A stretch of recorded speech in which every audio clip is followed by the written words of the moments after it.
All right, all right, all right. I feel like I'm a DJ in my next lifetime. I'm Roz McCarthy, and I wish everyone a good morning. Good morning. Oh man, it's so awesome to be here on this lovely May. Good morning to everyone. Please make sure that if you have anyone that has not tapped in, they can just go to our website and they can just register right there, and they still can come in at any time. If you have to go in, come out of today's out of our summit today, feel free to. You do not have to stay the whole time. Pick up what you can and what you can't. We are recording this, so please make sure that you just stay connected with us. So want to say good morning, and I see my good friend John Calloway. Good morning. Good morning, Roz. Good morning. How are you? I am wonderful. How are you? I'm awesome. I'm awesome. I'm so happy to be here with you today and just welcoming everyone to our second annual Supplier Diversity Summit. Supplier diversity is so key and so important to our industry. So folks know who I am. I'm Roz McCarthy, the founder and the CEO of Minorities for Medical Marijuana. But I want them to, would love for you to introduce yourselves to them and John, and tell them why this is important for you and for your organization. Absolutely. So it is a pleasure to have everybody here today. My name is John Calloway. I serve as the Executive Director of DEI and Social Impact here at Trulieve. What that essentially means is I support the organization for all things diversity, equity, and inclusion, as well as any of our corporate social responsibility efforts, be it supplier diversity, philanthropic giving, volunteerism, all the things that make our organization a great place to work. So supplier diversity is extremely important here at Trulieve. So for us, our supplier diversity program provides education and development and creates mutually beneficial business relationships. Here at Trulieve, we aim to achieve a diverse supplier base that is reflective of our customer base, our colleagues, as well as our communities. For us, the goal is just to be able to provide access to the highest quality products and services while helping diverse suppliers grow through sourcing opportunities. As I said before, supplier diversity is near and dear to my heart. I find it as an extremely impactful program because it provides equity, it provides opportunities. And we know within the cannabis industry where we have seen disenfranchised situations, and we know how the cannabis industry was formed. So for me, I feel it's our commitment and our need to give back. So supplier diversity is one of those areas that my company really strives to make sure that we can give back to those that were most affected. So Yeah. thank you, Ross. You're welcome. John, tell folks. So this brother, he is truly, and he's corporate, and he is looking at ways that he can support his corporation and also connect with community. But you'd be surprised. John, tell him a little bit about your background and where you came from prior to Trulieve and how that experience has transferred over into this new cannabis industry. Absolutely, absolutely. So I always love to talk to people about my past because I think sometimes it's not a clear line, but it's been a very successful line, and I'm very happy about that. So I came from spending 13 years with Walmart, traversing many different spaces, from launching $200 million e-commerce programs to talent development, to running stores, to supporting operations for hundreds of stores. So it's been a fun experience, especially taking what I have learned for the past for 13 years effectively, and then being able to bring it to the cannabis industry. That's actually one of the reasons why I wanted to come over to the cannabis industry. For me, I loved Walmart. I loved where I was at, but I wanted to experience something new, and I wanted to join an industry where I felt like I could give back. And I had found Trulieve, and I had did quite a bit of research on the organization, and I had seen their commitments, and I had seen areas that I felt like I could also support the organization. So I said, let me go ahead and apply. didn't know if this was going to be a successful applying, because I'm like, I applied to cultivation. So I was like, I don't know if they'll take somebody with a whole bunch of ops experience going into cultivation. But when we started our conversation and then they showed me the grow, it just sparked my interest so much more. And I got to see the associates, I got to speak to them. And I was like, you know what, I'm not going to allow this interview to go by. I'm going to do everything I can to make sure I'm the best interviewee, because I know that I can be able to support. And I was given an offer, came in as a director of the Grow, and then Trulieve had identified that I had some additional skill sets that could also support within HR.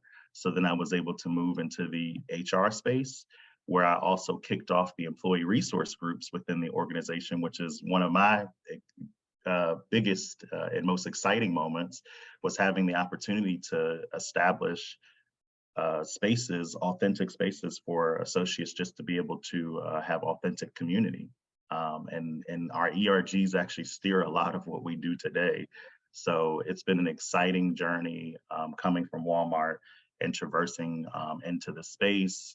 Truly given me a chance to really use my operational knowledge to be able to support the cultivation business, but then also identifying that I had additional skilled people, focused skills that allow me to go into HR, and then now being granted the opportunity to serve as the executive director for DEI. So this has been an exciting journey. And Roz, you have been an extreme help and extreme supporter.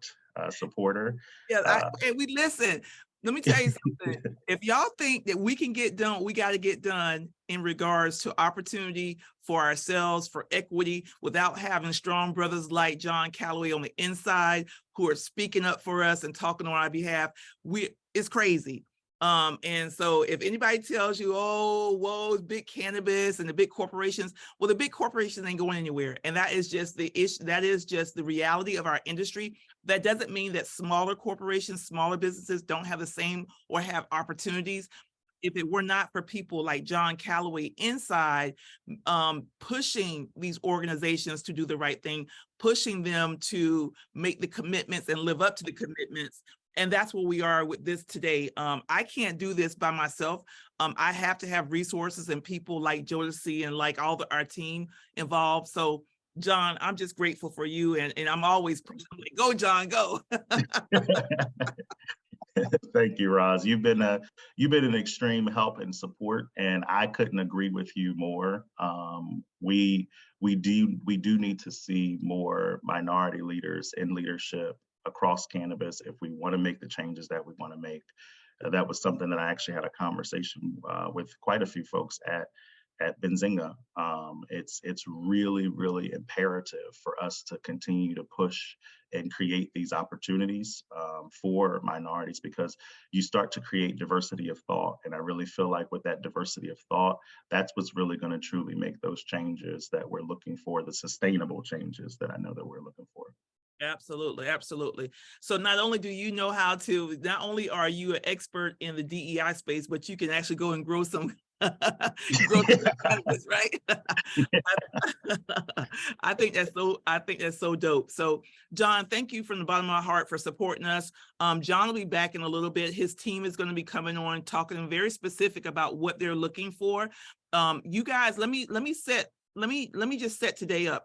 It's not about you just hearing me. You guys got this chat going on. We're going to make sure everything that's in chat, we can actually copy all that and send it out to you guys. We have everybody's email. So everything that we talk about today, all resources that we put inside chat, all comments, we're recording this. You guys are going to get first dibs on being able to reflect back on this content, being able to connect with people. So if you have a question, put it in chat. If you have something that's going on and you want your fellow colleagues and folks within this group to know what you're doing, put it in chat. Let us know what's going on. Talk to us. If you have an issue with something, if you see someone that you want to have a conversation with, send it to them. But the general conversations that happen today, any resources, you are going to get copies of all this. And we're hoping that you're going to be able to execute and you got to find your space and find out what's your pathway, right?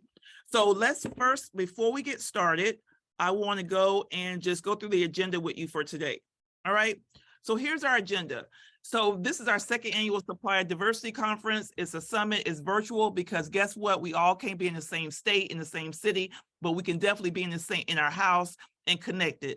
So I want to encourage you guys, if you have anyone that should be here right now, they can still come on, just go to our website, put their information in, they'll get a link and they're ready to go. So here's our agenda for today. We just got through hearing from myself and from John Calloway. Our next person you'll hear from is our former Congressman Kwanzaa Hall from Georgia, speaking about the history of government contracting and supplier diversity and how it can impact the cannabis industry. After that, we'll have the TruLeaf supplier diversity and procurement buyers on with us to talk about their role, their responsibility, what exactly is a day in the life of a buyer, what are some of the areas they look for, and then also how do you get started? How do you start that conversation with TruLeaf, which is one of the largest cannabis operators in this space? How do you start working with them? How do you start connecting? How do you get your business registered? After that, we're going to have a cannabis conversation with Vangst. If you do not know who Vangst is, Vangst is one of the top workforce development companies in the space. And there's a conversation to be had about being a supplier / independent contractor versus workforce. And what does that look like? I want to tell you, when you're looking at what do I need to supply and what type of service do cannabis companies need, just go back and read the tea leaves. If you look at what workforce opportunities are available and what workforce like areas of need they're not being met, that's how you find niche ways to get into a industry as a contractor. So we're going to talk more about that. And then we're going to have a little break. And then after our break, we have the most dynamic conversation with a panel discussion on how I became a supplier in cannabis. And these are actual suppliers who are either going through the process right now, they've gotten their contract, they're building out their opportunity. They're going to tell you how they got connected, what matters the most when you are looking for contracts in this industry, how to prepare yourself. It's going to be a very dynamic conversation. After which we have business certifications. What are they and why are they important to your business? And it's truly something that is real critical. After that, we're having a conversation on protecting you and your business by all means necessary. And if you guys don't understand what that is, you just wait. We have Ms. Simone Kaysen from Cannabis Capital coming on. She's going to be focused on protecting your business, explaining to you why you have to protect yourself and your business. After that, we have access to capital. You guys cannot miss this. Let me tell you something. If you you don't need to miss anything, but if you do, I cannot explain to you this gentleman, Jarrell Olivier. He is one of the smartest people that I've ever met on the finance side of understanding access to capital, business valuation, how to pursue capital, what to expect when you're pursuing, what is equity, what's debt equity, how does it matter, what's the challenges in our industry right now, and his prediction on how to get past this and create opportunity for diverse equity and inclusion throughout the industry. Jarrell is fantastic. You do not want to miss his conversation. The last but not least, we have a conversation on financial impact on supply chain, meaning other financial products and instruments that can support you from an access to capital perspective. And this is the last but not least. If you're on today, and John is going to be on here with us, and there's other folks with us, and if you have a 3-minute pitch, doesn't have to be a presentation, but if you can pitch your business in 3 minutes or less and tell us who you are, what you're trying to look for, what services you provide, someone's going to listen to this recording after the fact and be able to connect the dots and help you to get in place so that you are contract ready and being able to go after those contracts. So that's our schedule for today. It's going to be jam-packed. Please know that you can come in and come out as you wish, but this is going to be a jam-packed day with such great information and sharing. So Calloway, good morning. Good morning, Roz. Good morning. How are you? I am wonderful. How are you? I'm awesome. I'm awesome. I'm so happy to be here with you today and just welcoming everyone to our second annual Supplier Diversity Summit. Supplier diversity is so key and so important to our industry. So folks know who I am. I'm Roz McCarthy, the founder and the CEO of Minorities for Medical Marijuana. But I want them to, would love for you to introduce yourselves to them and John, and tell them why this is important for you and for your organization. Absolutely. So it is a pleasure to have everybody here today. My name is John Calloway. I serve as the Executive Director of DEI and Social Impact here at TrueLeave. What that essentially means is I support the organization for all things diversity, equity, and inclusion, as well as any of our corporate social responsibility efforts, be it supplier diversity, philanthropic giving, volunteerism, all the things that make our organization a great place to work. So supplier diversity is extremely important here at TrueLeave. So for us, our supplier diversity program provides education and development and creates mutually beneficial business relationships. Here at TrueLeave, we aim to achieve a diverse supplier base that is reflective of our customer base, our colleagues, as well as our communities. For us, the goal is just to be able to provide access to the highest quality products and services while helping diverse suppliers grow through sourcing opportunities. As I said before, supplier diversity is near and dear to my heart. I find it as an extremely impactful program because it provides equity, it provides opportunities. And we know within the cannabis industry where we have seen disenfranchised situations, and we know how the cannabis industry was formed.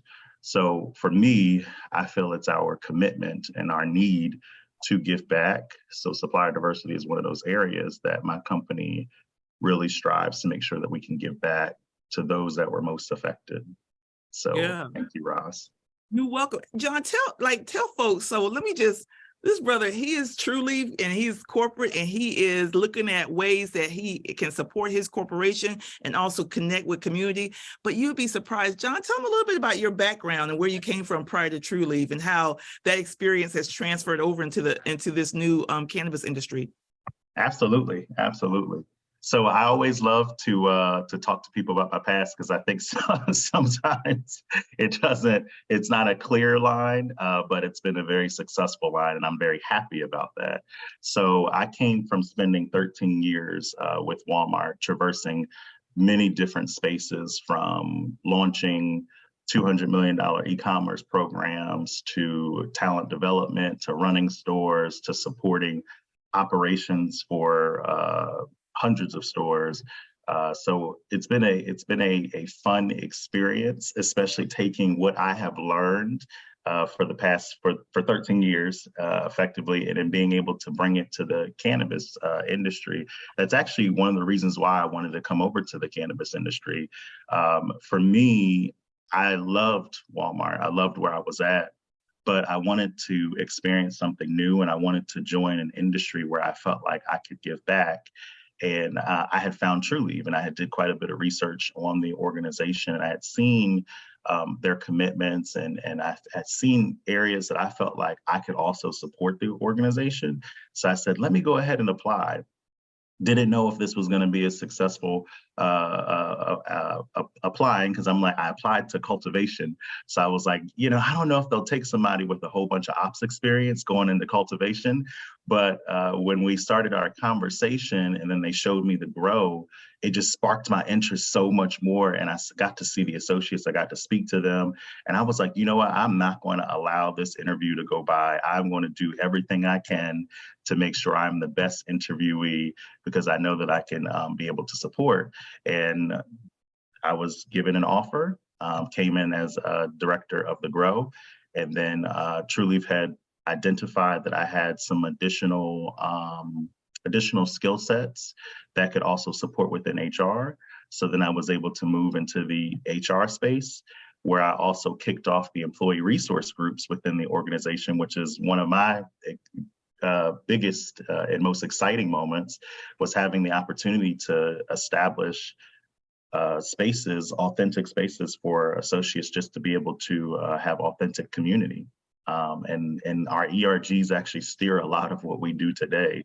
So it's been an exciting journey coming from Walmart and traversing into the space.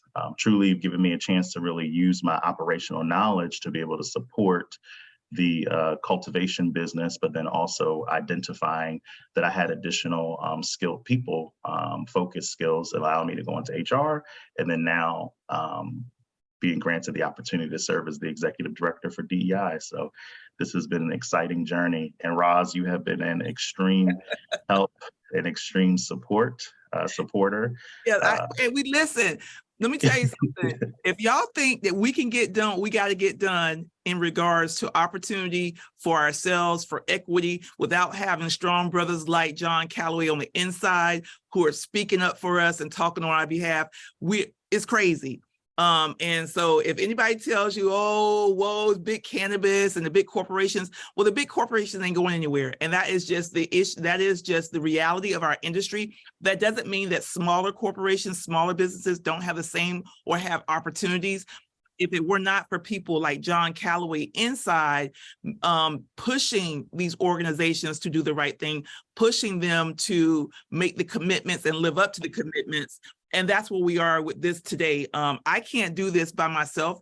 I have to have resources and people like Jodeci and like our team involved. So John, I'm just grateful for you. And I'm always like, go, John, go. Thank you, Roz. You've been an extreme help and support, and I couldn't agree with you more. We do need to see more minority leaders in leadership across cannabis if we want to make the changes that we want to make. That was something that I actually had a conversation with quite a few folks at Benzinga. It's really, really imperative for us to continue to push and create these opportunities for minorities, because you start to create diversity of thought. And I really feel like with that diversity of thought, that's what's really going to truly make those changes that we're looking for, the sustainable changes that I know that we're looking for. Absolutely, absolutely. So not only do you know how to, not only are you an expert in the DEI space, but you can actually go and grow some cannabis, right? I think that's so dope. So John, thank you from the bottom of my heart for supporting us. John will be back in a little bit. His team is going to be coming on, talking very specific about what they're looking for. You guys, let me just set today up. It's not about you just hearing me. You guys got this chat going on. We're going to make sure everything that's in chat, we can actually copy all that and send it out to you guys. We have everybody's email. So everything that we talk about today, all resources that we put inside chat, all comments, we're recording this. You guys are going to get first dibs on being able to reflect back on this content, being able to connect with people. So if you have a question, put it in chat. If you have something that's going on and you want your fellow colleagues and folks within this group to know what you're doing, put it in chat. Let us know what's going on. Talk to us. If you have an issue with something, if you see someone that you want to have a conversation with, send it to them. But the general conversations that happen today, any resources, you are going to get copies of all this. And we're hoping that you're going to be able to execute and you got to find your space and find out what's your pathway, right? So let's first, before we get started, I want to go why we're coming together today to talk about supplier diversity. Again, as I mentioned, it's a value shared by the top executive leadership, and that in turn sets the standard for our entire company mission.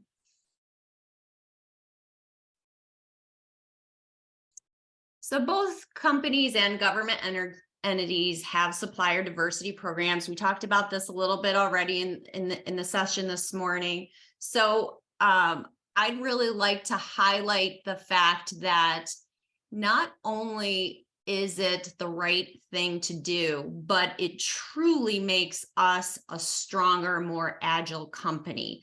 For example, we just recently did a switch over from a landscape provider that was not a certified minority enterprise to a certified minority supplier to do landscaping. Not only are we getting better quality, but we're getting a better price too. So it's a win-win for both organizations and the suppliers that we engage with.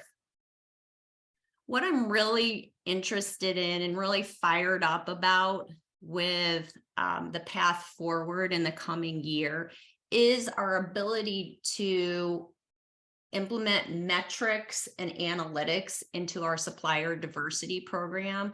We currently right now have a good general idea of how we're doing with engaging with diverse suppliers, but we need to do better.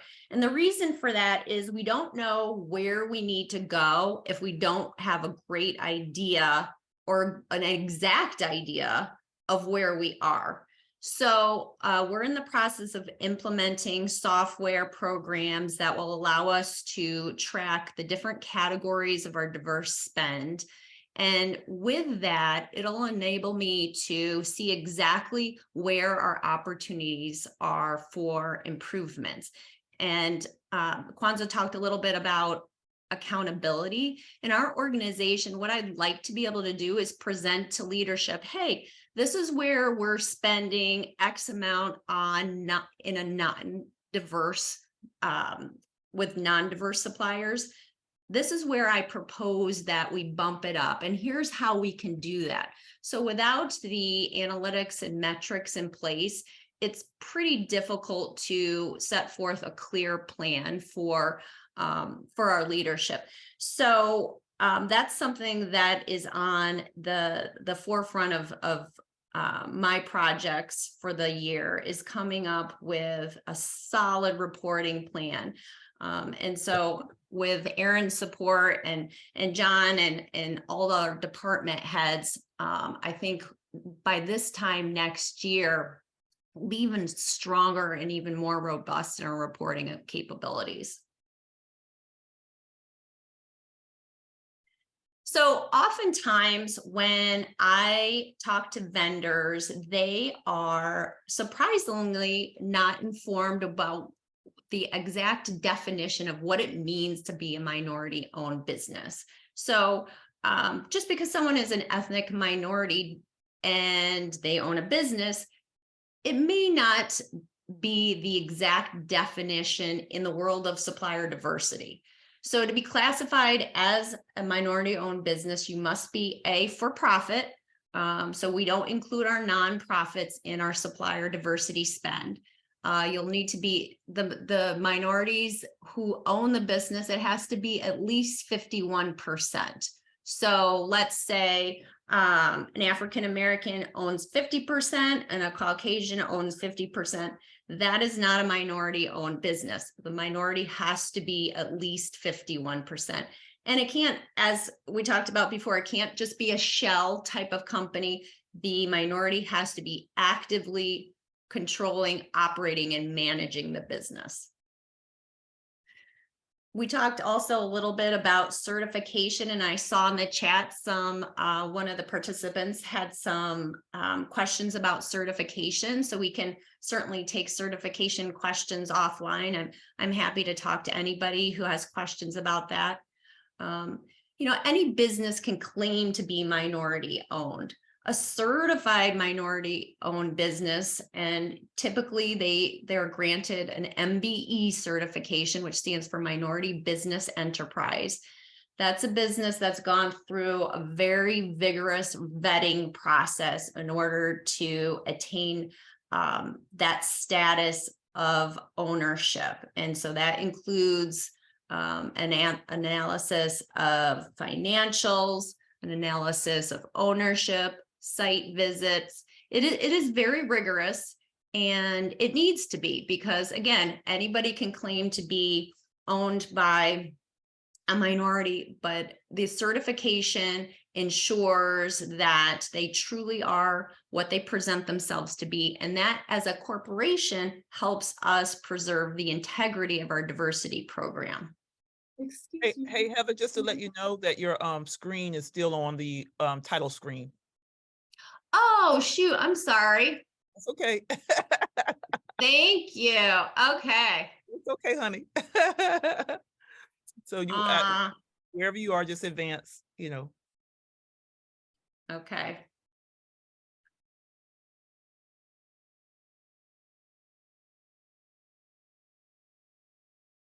there you Does that go. look a little bit better? Yes, ma'am. That's much better. Thank you. All right. Thank you, ma'am.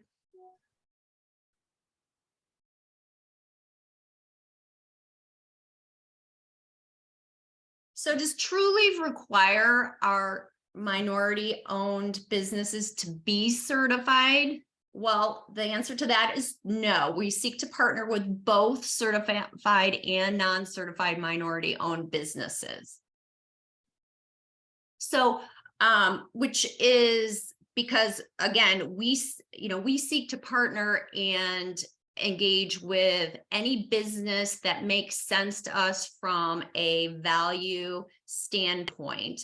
So certainly if a minority-owned business, which is not certified, is going to provide us with the best quality at the best price, we certainly want to engage with them. But it's even better if that business is certified. And here's the reason why. In the states where we do business, the state's licensing regulations require us to utilize a certain percentage of spend with certified suppliers. So in order to count that spend towards their requirements, those suppliers do need to have that official certification. And that's part of my job, is verifying those certifications. So it becomes a compliance issue, in that in order to count spend, we have to prove that those businesses are indeed certified. So again, both certified and non-certified are welcome to the table. Certification is definitely a huge benefit.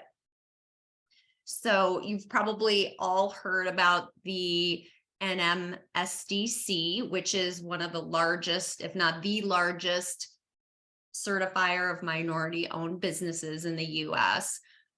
We certainly would encourage you to check them out if you're not certified, but there's also other certifying bodies with similar certification requirements. It's definitely worth doing some research if you're interested in getting certified, to find out which certifier is going to best enhance your ability to win work. Again, anyone who has questions about that, feel free to reach out to me.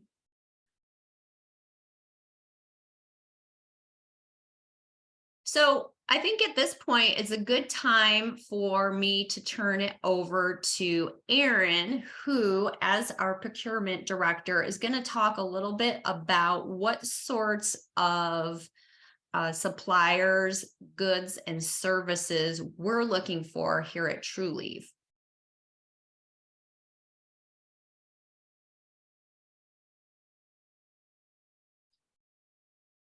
And I want to encourage people, please take a screenshot of this, or take a, take a picture of this so that you can understand exactly what some of the opportunities are. You have the floor, Erin. And Erin looks like she's still muted. Okay, I'll unmute. Sorry, Erin. Let me find you. There you go. Let's see.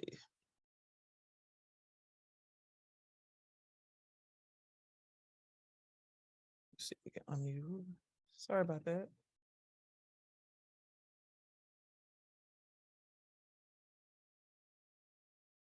Okay, here I am again. There you go. Go for it, Erin.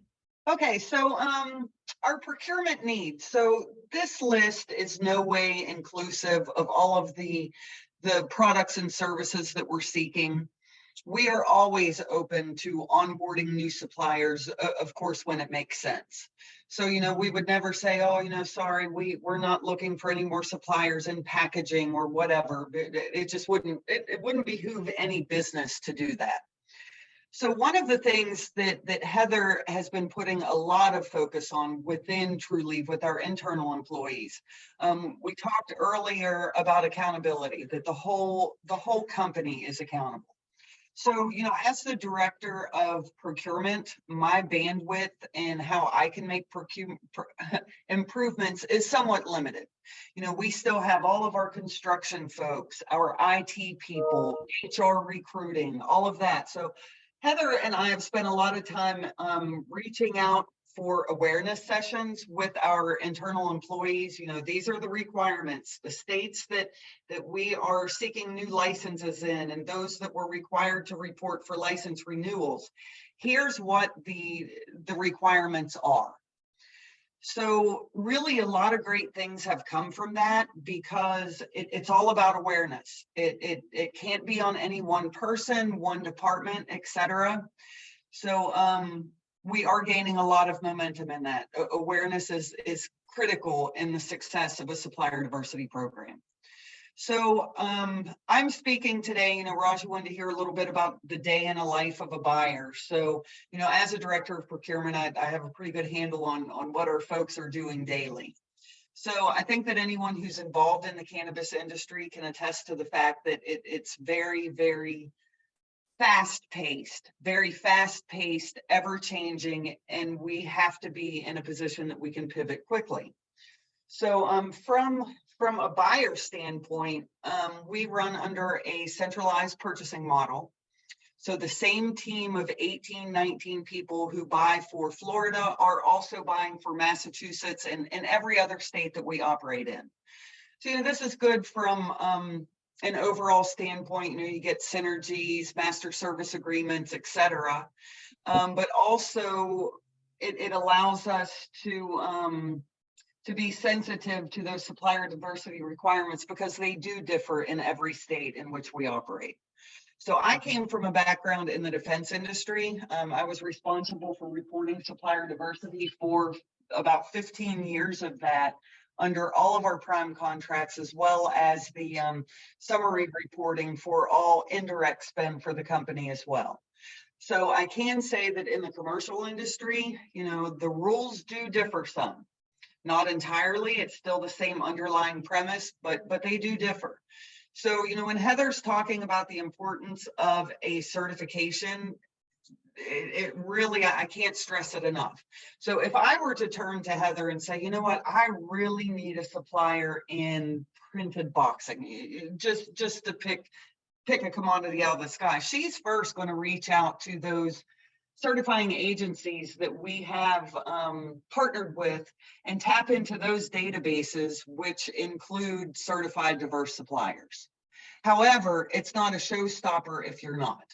We have had success in bringing on some of our larger suppliers, some of the biggest spend that we have, and helping them get their formal diverse certification, one of which was a label supplier. They qualify as minority owned, and they got their certification. So, there's a lot of ways to get to the end goal for everyone, and awareness definitely is one of those. I can second that conversation from earlier today. So Heather, next slide. Okay, yes, this is a good one. So while supplier diversity is of the utmost importance, when engaging with a diverse supplier, they have to be competitive in every other realm as well. So yes, we are making sure that a diverse supplier is included in nearly all of our sourcing opportunities when we are aware of a diverse supplier that's in our database that we can engage. So, the underlying, the winning factor isn't the diverse classification. Yes, it carries a lot of weight, but we still have to look at your technical capabilities, payment terms, lead times, pricing. There's so many other factors in supplier selection in addition to supplier diversity. So I'd like to ask that, does anyone have any questions at this time? I do. Do you have, and if anyone has a question, put it in chat or raise your hand and I'll bring you up. Since you have suppliers, especially diverse suppliers who sometimes when it comes to just don't have the ability to float like invoices for months at a time. Do you guys do any type of payment, escalating payment for some of your diverse suppliers if they ask for it, or is that maybe a policy that you guys look at to support them in regards to, being able to, once they deliver that service, being able to get paid and then to do more? Because sometimes our access to capital, when you're a smaller business, especially a diverse business, is hard, to say the least. Yes, that's a great question. So actually, we do have certain suppliers in which we're required to make advance payments for at time of placement of order. So typically, these are things that are custom orders, things like custom equipment, spare parts, swag. We certainly can understand if we want to go out for $100,000 procurement and we're ordering shirts that are going to have True Leaf stamped all over it. The supplier kind of wants warm and fuzzy that, yes, this is real, nobody's going to back out. So in those cases, yes, we absolutely make advance payments. However, when we're speaking of commercial off-the-shelf items, our standard is gravitating to no advance payments, net 30 payment terms. That said, however, we do have some businesses that are small businesses, and we recognize that. So we have been able to give a little bit of leeway in the payment terms. We do have some small businesses that are set up where payables are due upon receipt of the good or service. Some are net 7, some net 20, some net 30. We've got some that are 45, 60, and 90 days. So it's not a showstopper for net 30 terms. We want to do business with small businesses. I mean, that's what the U.S. is about. So yes, we're receptive to working on payment terms with our suppliers. Awesome. Then Wayne, sorry, Wayne has a question. Wayne, I'll unmute you. Yeah, not really a question here. I just want to give kudos to Aaron and Heather there. I'm a testament of their program there at True Leaf. Helped them out a lot in the past and going now. So this program really works, and they do really truly believe and put the dollars behind what they say in here. Awesome. Thank you, Wayne, for sharing that. Thank you, Wayne. I appreciate that. Yeah, thanks for sharing.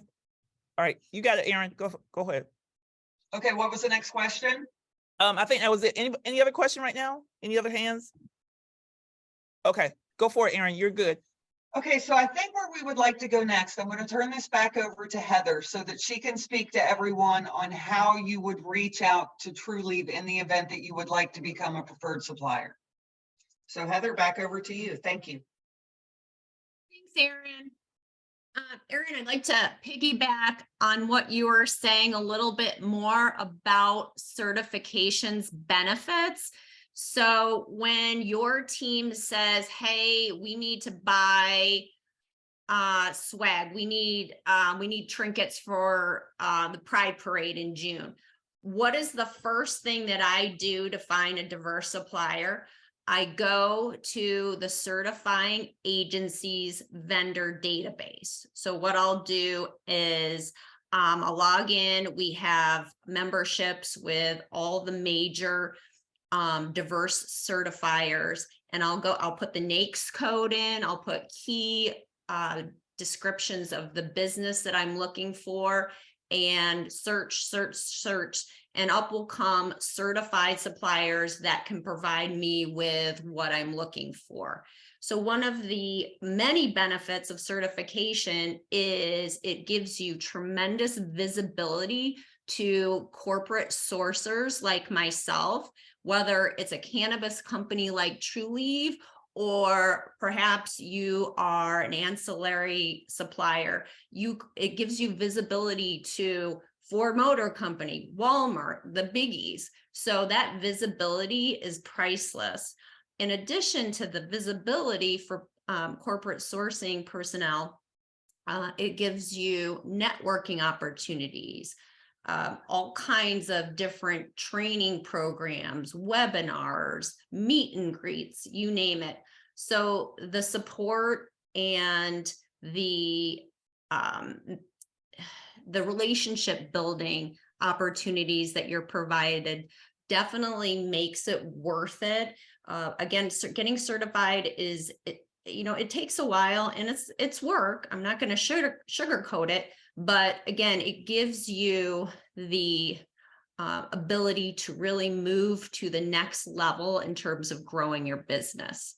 So that's how I source for diverse suppliers, but also diverse suppliers contact me. So I get connections through LinkedIn. I get emails throughout the day. I can't stress enough how open we are to those cold call type of outreaches. So if any supplier is interested in doing business with us, I recommend these two main routes of contact, because this is going to ensure that it gets to the right people at the right time. And, I'm sure anybody who is a vendor can attest to the most difficult part of getting your foot in the door is figuring out who the decision maker is.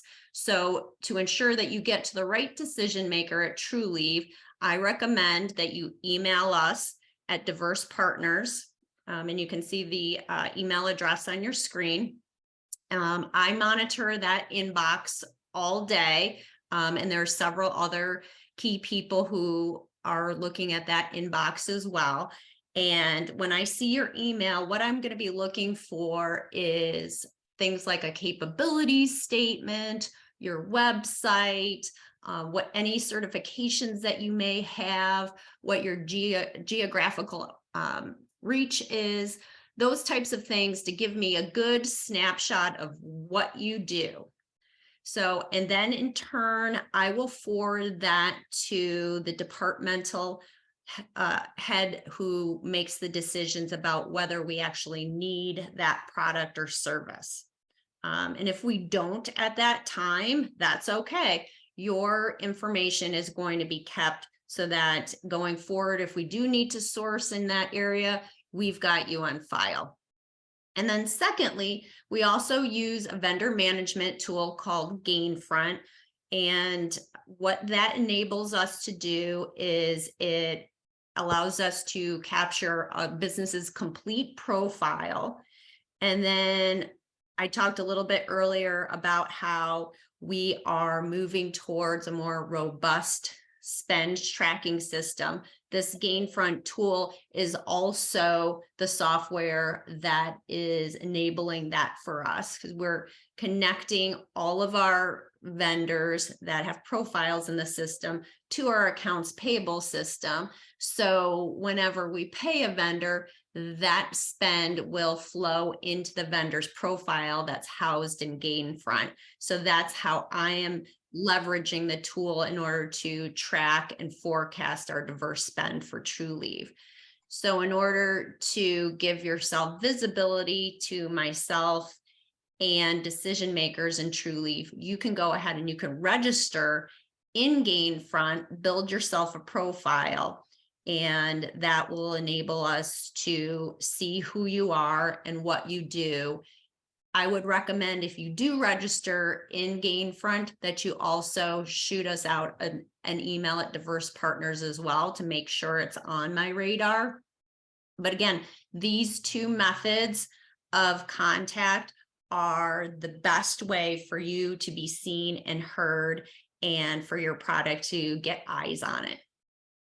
And Heather, if I can expand upon what you just said, the registration into Gainfront is a tool that our purchasing team uses on a regular basis.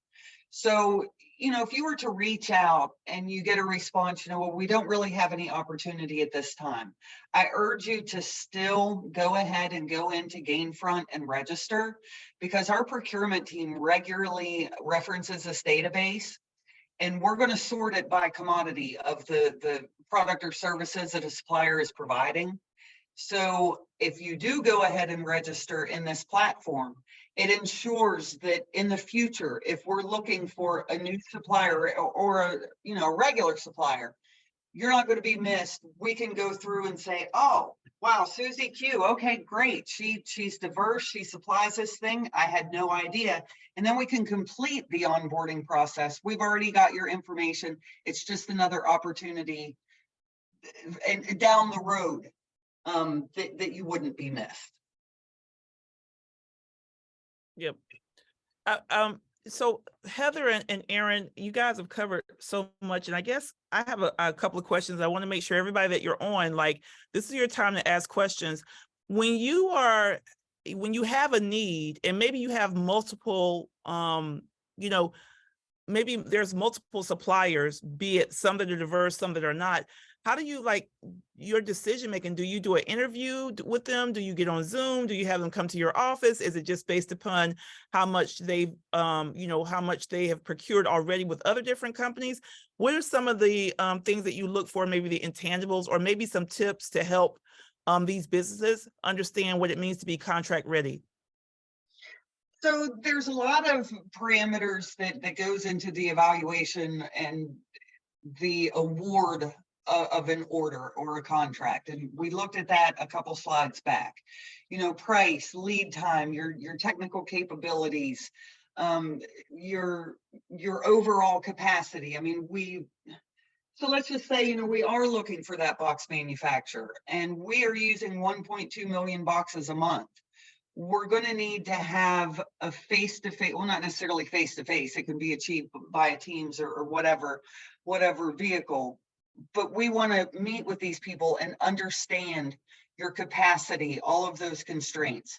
So part of the full onboarding, so when we're talking about please come register in Gainfront, there's another portion of that onboarding. So your registering is one part. We can see you now. We know the goods and services that you offer, but the onboarding portion of it, we collect a lot of that other information that you've just spoken to, Roz. So anything that becomes a part of our finished product, our quality team also becomes involved in that onboarding process. So, there's things like, what are your capacity? How many employees? How many shifts are you currently running? Tell me about your risk mitigation, or what happens if there's a product recall. Do you have policies and procedures in place to handle that? There are so many things also that come from the supplier standpoint. It really kind of differs per the commodity or the good and service that the supplier offers. Got it. Understood. And then I think my next question is, when you currently have suppliers, especially if they're supplying services that are in the millions and millions, like they're a major supplier, do you guys do second tier reporting from them, or do you encourage them to look for diverse suppliers and report their subcontracting that they're doing? Yes, we are tapping into that. So our Gainfront platform helps us in quantifying and getting the suppliers access to go in and type in their diverse spend for the, in support of what TrueLeave is procuring. It's not fully operational yet, but we absolutely recognize that, it's a need. We've got to get there. Absolutely. If you don't mind going back to the slide, we just had some new people come in. Go back to the slide that talks about, the procurement, the needs. That'll be great. Because I think, and I want people to understand what this presents itself. And TrueLeave, first and foremost, there's not a lot of cannabis companies that have made the investment of having something like Gainfront, and I think that's the name of it, and also having the staff that's trained on supplier diversity and what that means. And when I talk about second tier reporting, what I'm speaking of, if you look at under construction, and construction can be a host of different things, and there's different services and support that's needed in construction. So I will tell you this: if you are a construction company and TrueLeave is already being utilized in a construction company that knows kind of like, exactly how they roll out, and they are able to create these retail operations and how it's built, and they've been vetted, you may have a hard time moving that person away from that contract. But the opportunity is for the person who has that contract. It could be a 10-year contract, but the opportunity is being able to form a relationship with that prime contractor so that you can become a subcontractor. And I know that, Aaron, from your experience working in government contracting, that's a viable opportunity, don't you think? Absolutely. Yep. So these are the things, the areas that again, the needs are, and where we should focus on. Here's a question. Does TrueLeaf allow CBD manufactured products to enter your supply chain? So literally, if you're utilizing any cannabinoids in any of your product development, Aaron, are you partnered with any hemp farmers to get that, to source some of those distillates, things of that nature? We are, but really it's dependent upon the rules of the state. So for example, Florida's seed to sale, we can't procure elsewhere. So it's dependent on the state. So we do have a lot of states, especially those that are recreational. Yes, absolutely, we can do that. They're even in the recreational states, we can buy third-party medicated products, move those along. The sky's the limit. Let's talk about, Aaron, the states you're in. Name off the states so everybody is very clear, because yes, because you guys are in Maryland. Can you? All right, so yeah, you put me on the spot, and excuse me if I omit one. I'll help you, Aaron. So we got Florida, California, Colorado, Arizona, Georgia, Florida, West Virginia, Massachusetts, Pennsylvania, Maryland. We have applied for a license in Alabama. What am I missing, TrueLeaf team? I've got Arizona, California, Colorado, Connecticut, Florida, Maryland, Massachusetts, Pennsylvania, West Virginia, just went online, in Georgia, soon Ohio. Yep. Yeah. So all that being said, guys, like there's some states that are medical, and there may be some constraints to being able to provide a raw good like a distillate from a CBG or CBN or what have you. But let me tell you something, there's power in those states. They're able to use that type of cannabinoid and get that from a hemp provider. There's products that sell so quickly by having a THC and a CBG that is in the ingredients. And so there's so much opportunity there for you, Keith, as a hemp provider, as a hemp grower, that you can take a look at. But that's where TrueLeaf is right now. And that will help you to determine, if there's an opportunity for yourself. Any other questions, comments? Raise your hand, because I can bring you off mic. Want to make sure we covered everything. So if you go back to the last slide, Heather, let's just make sure everybody has the information. If you want to I would suggest do two things. First and foremost, email Heather, email Aaron, diverse partners at TrueLeaf. Reference this Supplier Diversity Summit. Say, hi, my name is Roz McCarthy. I'm the owner of X, Y, and Z. And this pertains to, Aaron, doesn't this pertain to other type of support services like education? It could be like legal. I mean, like things that are just like as an independent contractor, can they also register with with Gainfront? Absolutely. Hold on, Aaron, I'm going to unmute you. Sorry about that. Hold on 1 second. Yeah. I'm sorry, I did that, Roz. I had noise in the background. Okay, no worries. There you go. Okay, so yes, so the slide that we showed of all the goods and services we're looking for, it is no way inclusive of everything that we're looking for. There's no way that we could possibly list in one slide or 10 slides all of the goods and services that we use. So regardless of what you are, what type of goods and services that you are, please register. There may be space. Absolutely. You'll never know unless you put yourself out there. So I want to encourage folks to look at this as an opportunity. And the last question I'll have for both you, Heather and Aaron, what's your thoughts as an industry of how do we normalize this conversation so that this isn't just a TrueLeaf that's really stepping out there and making this a very intentional process? Any thoughts on your colleagues, other companies? How do we get them to dial into what you're doing here? Well, I'll start off by saying I love talking about my job. And when I talk to friends and people I meet at parties or whatnot, and I tell them what I do, of course, the first reaction is, that's a job? Well, yep, it sure is. So I would say we need to just we need to keep talking about what we do, how we do it, and how it improves the communities that we work in. It improves the communities that where we live, work.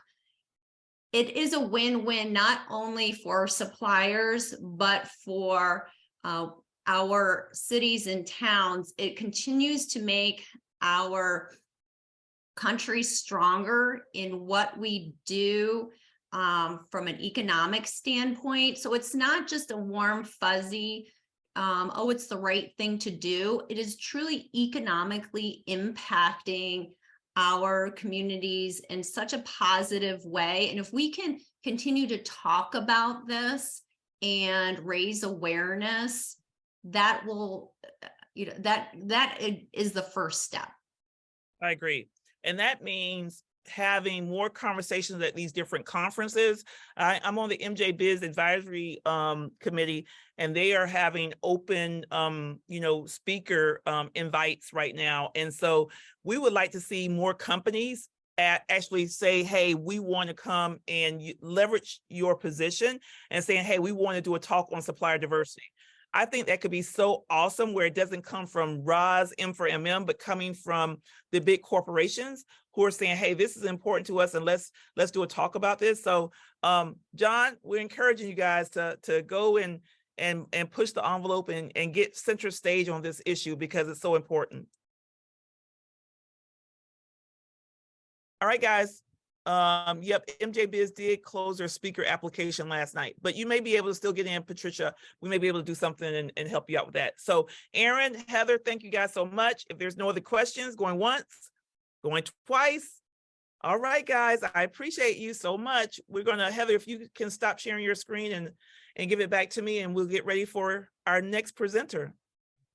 Thank you. Thanks, Roz. Thank you so much. You guys were awesome.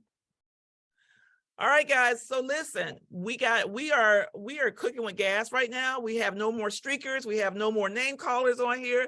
For those people that weren't here, we had a whole bunch of hackers get in, but they just want to come in and absorb all this great energy. And let me tell you something, no one will ever move Roz off her square. So I was sweating a little bit, but we got it under control. And we're so happy that everybody is here and feeling so empowered, and hopefully feeling like Trulieve is telling you, here's the game plan. Email us. We check it all the time. Here's the opportunities. If you have a business that is not on that sheet, please don't stop. Like, go ahead and submit who you are. We're going to talk about certification. What does it mean and how to get certified? It's not as hard as you think it is. So just hang on.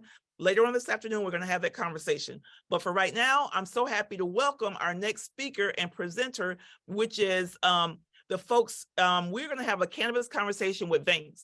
And again, the supplier and workforce opportunities, they go hand in hand. And Vanks by far is the worldwide leader in placement and workforce development and supplying and being able to connect workers to the cannabis industry. So I will go ahead and stop sharing my screen. And Kelsey, I saw you come into the room. And let me find you, Kelsey, to get you off from.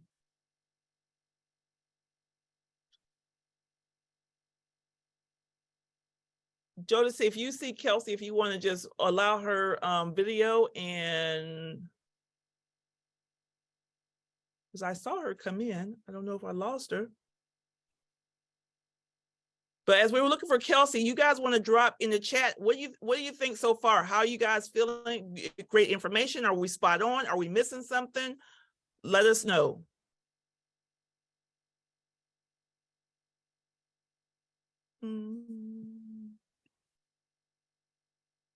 All right. Oh, I see you, Kelsey. I'm sorry, honey. Okay, can you hear me? I can. Hi, Roz. How are you? Hi, I'm great. How are you? I'm going to do your camera so you can, do you want to come on camera, or what do you want to do? Sure, I'm happy to. Whatever works best for you. Absolutely. Want to see your beautiful face. Hold on one second. We had some people that came on and was trying to just disrupt our flow, and so we had to kind of police this. But let me bring on I'm going to make you co-host. So if you have anything that you want to share on screen, and if I can, there you go. All right. Awesome. Perfect. Hi, everyone. Hi, Roz. And I think that the person who hacked in, this is just a reminder, welcome to Cannabis. We have to pivot because there are people out there that definitely disrupt us every single day. Well, hi, everybody. I am so excited to talk with all of you today. I am Kelsey Applebaum, and I am the VP of Partnerships at Vankst. For those who don't know, Vankst is the leading hiring platform in the cannabis industry. We were founded in 2015, and since then we have placed over 250,000 contractors or gig workers, 5,000 permanent placed employees, and we worked with almost 2,000 regulated companies in cannabis and hemp. So we're so excited to be here to support M4MM. This has been wonderful to hear. It's great hearing from Trulieve, Kwanzaa, it's nice seeing you. I think we actually met at MJ Biz. So excited to see everything come full circle today. But I think that this is such an important conversation to be had. I know that when I was looking into opportunities in the cannabis industry, what I saw was an extreme lack of diversity in our industry across every single diverse category. And what really drew me to Vankst is knowing that we were female founded. I was one of the first employees. I've been at the company for over 6 years. And to this day, I'm really proud to say that we are over 90% female in our leadership team, nearly 70% female in our entire organization. And echoing what Kwanzaa said earlier, I'm a big believer that diversity starts at the top. It starts in leadership, it trickles down to the team, then it moves on to the vendors, and then that ultimately leads to a much more diverse industry as a whole. So thank you for creating space around this. It's really exciting to be a part of conversations where people actually value showing up around diversity, because without a diverse industry, we're never going to be a successful industry. That said, you guys, I do quite a bit of conversations around hiring, how to enter the cannabis workforce, how to be successful as a cannabis organization. If anybody has any questions, I'm keeping an eye on the chat. I'm happy to answer them throughout the conversation. I want this to be a dialogue where everybody feels supported and feels like their questions are met, so you walk away with a lot of value. So please feel free to ask questions. I'll try to answer them as we go. Always happy to help. For those that maybe aren't on the call, but you need additional help, my email is kelsey@vankst.com. I'm always happy to help create a mentorship opportunity or just make any sort of connections that you may need. So really excited to dive in. Something that I really want to put out there, you guys, is understanding where we are as an industry from a diverse standpoint really comes down to what we are seeing now. And what we do is we want to create opportunities, not just for conversation, but also to share data that we're finding within the cannabis workforce. So we do put out 2 major reports that our community has supported us with for over 5 years, and that is our salary guide and our jobs report. Our salary guide is fantastic. It's really focused on companies and employees sharing all the different aspects of data insight around employment, whether that's through salaries, workmen's the compensation that workers are being provided with, the benefits, as well as diversity. What we actually found this year from a diversity standpoint is that in all aspects of diversity outside of Asian Pacific Islanders, is that we've seen an uptick in representation on the employee side, which is fantastic. Same with female representation. That said, there's still not enough. Only, I think, 64% of companies out there are still not including any sort of D&I program or any sort of mentorship around diversity and hiring within the organization. So shout out to Trulieve and the other organizations that are here today that are actually prioritizing that. If you are not prioritizing diversity in some capacity, if not all the way through your organization, then you are never going to be truly indicative of being part of the positive change that we need in our organization. So thank you to those who are doing that. In addition to that, you guys, we also publish our jobs report, and that jobs report actually found that there are 417,000 employees working in cannabis and jobs open, which is fantastic. So please know that while there are opportunities out there, it is really only going to be a successful industry if we continue to see diverse voices within that representation. That said, you guys, I want to share some insight on how people can actually get ahead within this industry. What we find is that a lot of companies that reach out to myself or our team, they want to figure out how they can support the cannabis industry. And a lot of times their field of view is very limited. They assume that they are only able to enter the cannabis workforce or support the cannabis workforce by being an organization, an operator, or supplier, is to actually go down the licensing route. And that's very fair. Our industry is extremely regulated. You hear the news and different leaders talk about going through the licensing process so much, where it's really natural to assume that the only opportunities are those that are focused in licensing. And to be honest, there are a lot of opportunities there, but for anybody that's looked into that, you'll find that the barrier of entry is extremely challenging. You will also find that it's extremely expensive, which unfortunately leads to less diversity within our industry of all types. What I really like to encourage companies or people that are looking for opportunities to support the cannabis industry is that there's so many opportunities on the ancillary side of the business. What I mean by that, you guys, for those that don't know the ancillary side, is that any organization that isn't directly touching or interacting with that plant, such as Vankst, is able to actually enter the cannabis industry and support it through their own business ventures, whether that be through packaging, consulting, compliance operations, a company like ours, recruiting and human resource services, et cetera. You're actually able to enter the cannabis industry with a lot less limitations, which is fantastic for people who don't know where to begin. I always tell people, what is your skill set? What organization have you built successfully, or what do you think you can build successfully, and start there? Maybe that does have to do with the supply chain directly impacting the cannabis plant and touching the cannabis plant. You go down the licensing route. But there's also amazing opportunities that don't require you to jump through lots of expensive hoops and waiting sometimes up to 2 years to find out about results of even being legally able to operate in cannabis. You can start a cannabis business today on the ancillary side. But I always recommend starting where it makes the most sense for you. For example, if you are somebody who works in graphic design, if you are somebody that has worked in packaging, or somebody that has worked in some sort of technology sector, there's so many fantastic opportunities to enter into the cannabis industry. All it takes is a little bit of commitment into getting in. Kwanzaa made some really good points around showing up. That is always going to be my biggest recommendation when you are trying to figure out how to break into the industry, whether it is as an employee or an employer or future employer as a company. You really want to show up. You want to build those networks, that community. You want to create connections and advocate for the things that actually matter to our industry. Some of the best connections that I've made are through having a common connection through advocacy, as well as supporting the growth of our industry in a positive way. And what you'll find is through those connections, stamina starts to build. So just like Kwanzaa had mentioned earlier, coming to our booth, even at MJ Biz, you meet our team, we have a great conversation, and you never know where that connection can go. That might lead to a referral to a company like TrueLeave. That might lead to a referral for employment, et cetera. All of these things are really important. When you are looking at opportunities to break into the cannabis industry as a business, you want to start where it makes sense for you, and then you want to tell people about that. Through those connections, you are able to find incredible opportunities that you might not even realize exist. I'm going to pause right here, you guys. If there's any questions that you have, please keep them coming. I will keep an eye on the chat, but happy to keep diving in. When you are talking through, oh yeah, go ahead. Kelsey, I got, this is Roz. I want to make Hi. sure that people understand. Hi. When you say connections in relationship, is kind of speak to what that means in regards to sometimes in the most unlikeliest place, you will like meet someone that can help advance you or help get you connected to the next level, and building those relationships. And how do you manage and warehouse those relationships is a great question. Yeah, really great question.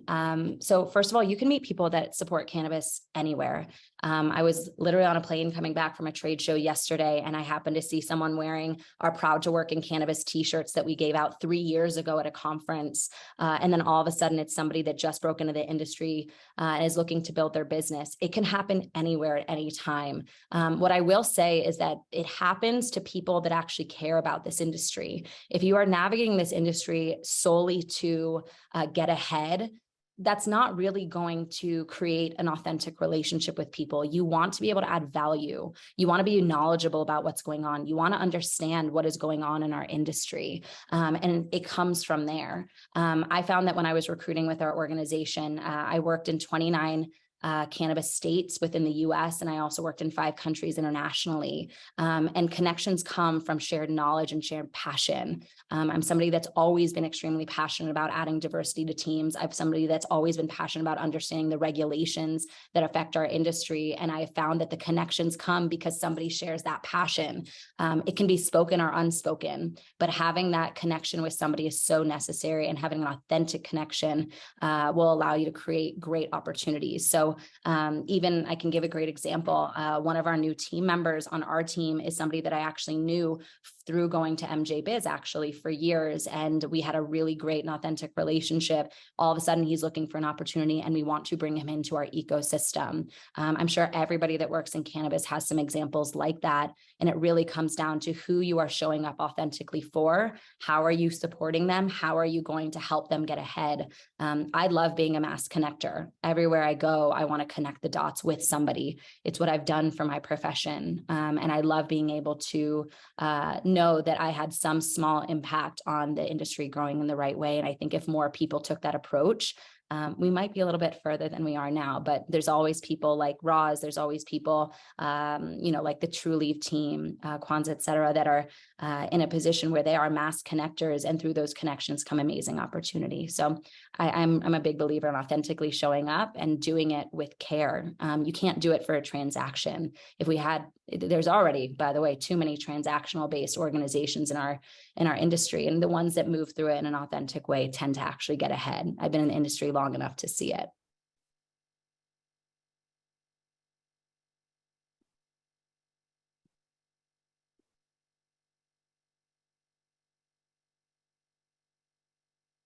Ooh, Roz, did I lose you? No. I'm here. perfect. I agree. 100%. I was saying I agree. Yes. That answered my Perfect. question. Thank you.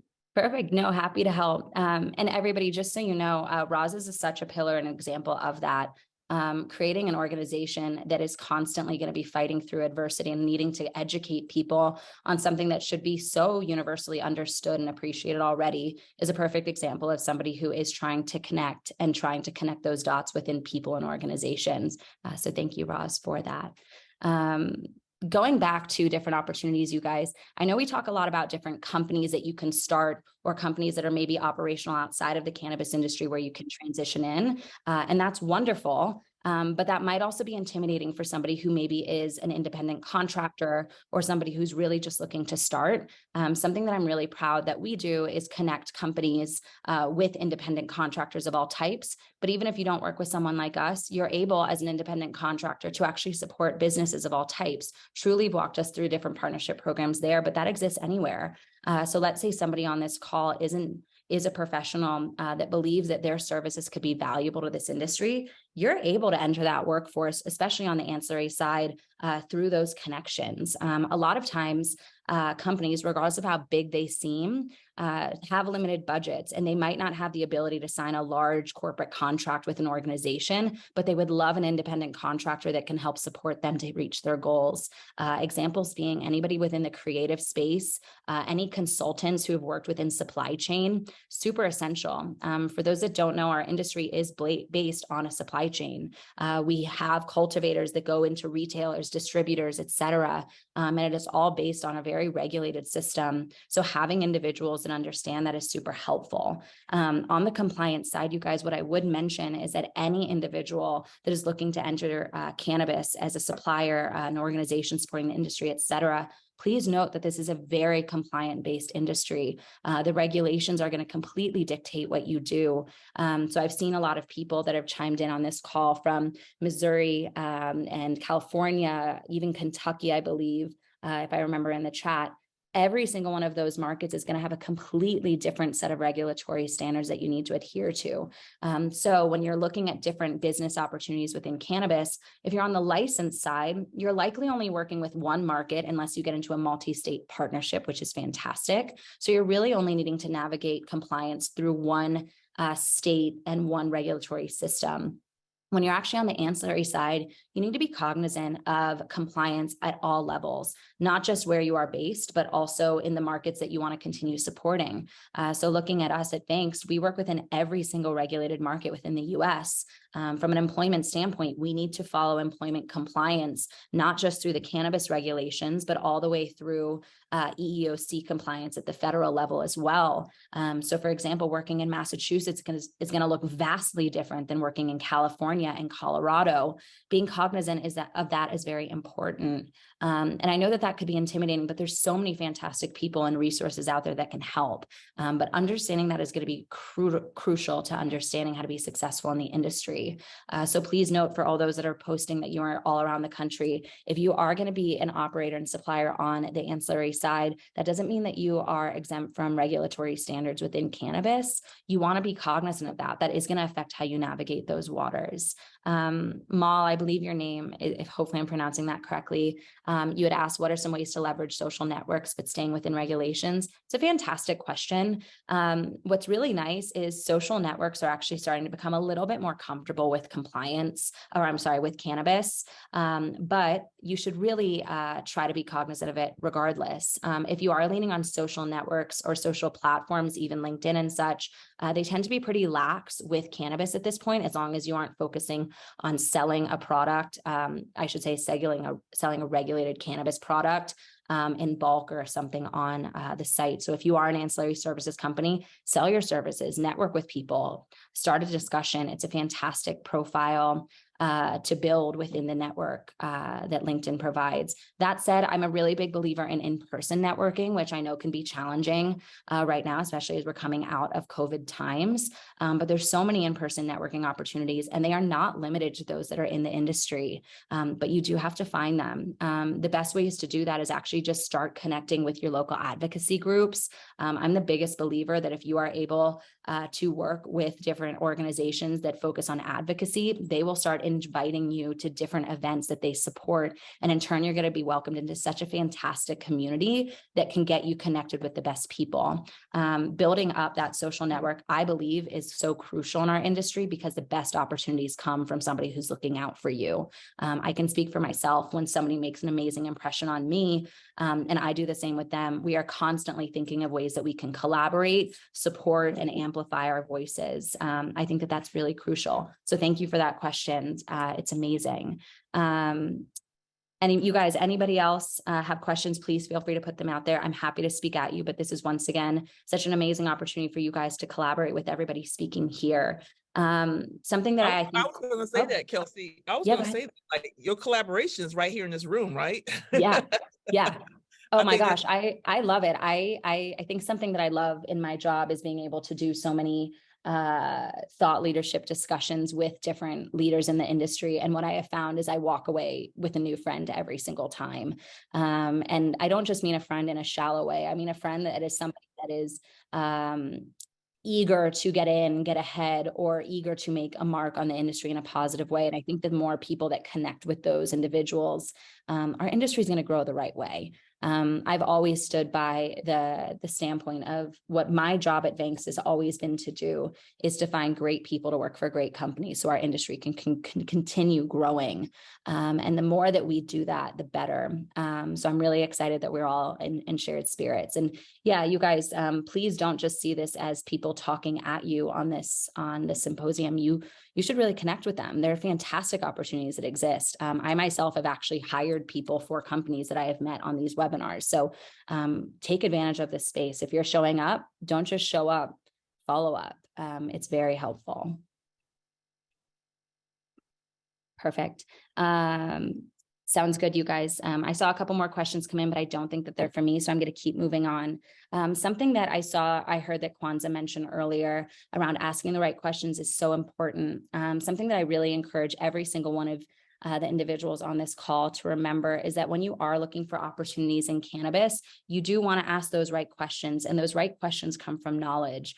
It's okay to not be knowledgeable right off the bat about our industry, but asking the right questions will allow you to create the right type of pitch to join a great partnership or lead an organization in cannabis. When our CEO was starting the company, she did not see that there was somebody that was actually walking people through the employment process in cannabis by asking the right questions of what is your biggest pain point?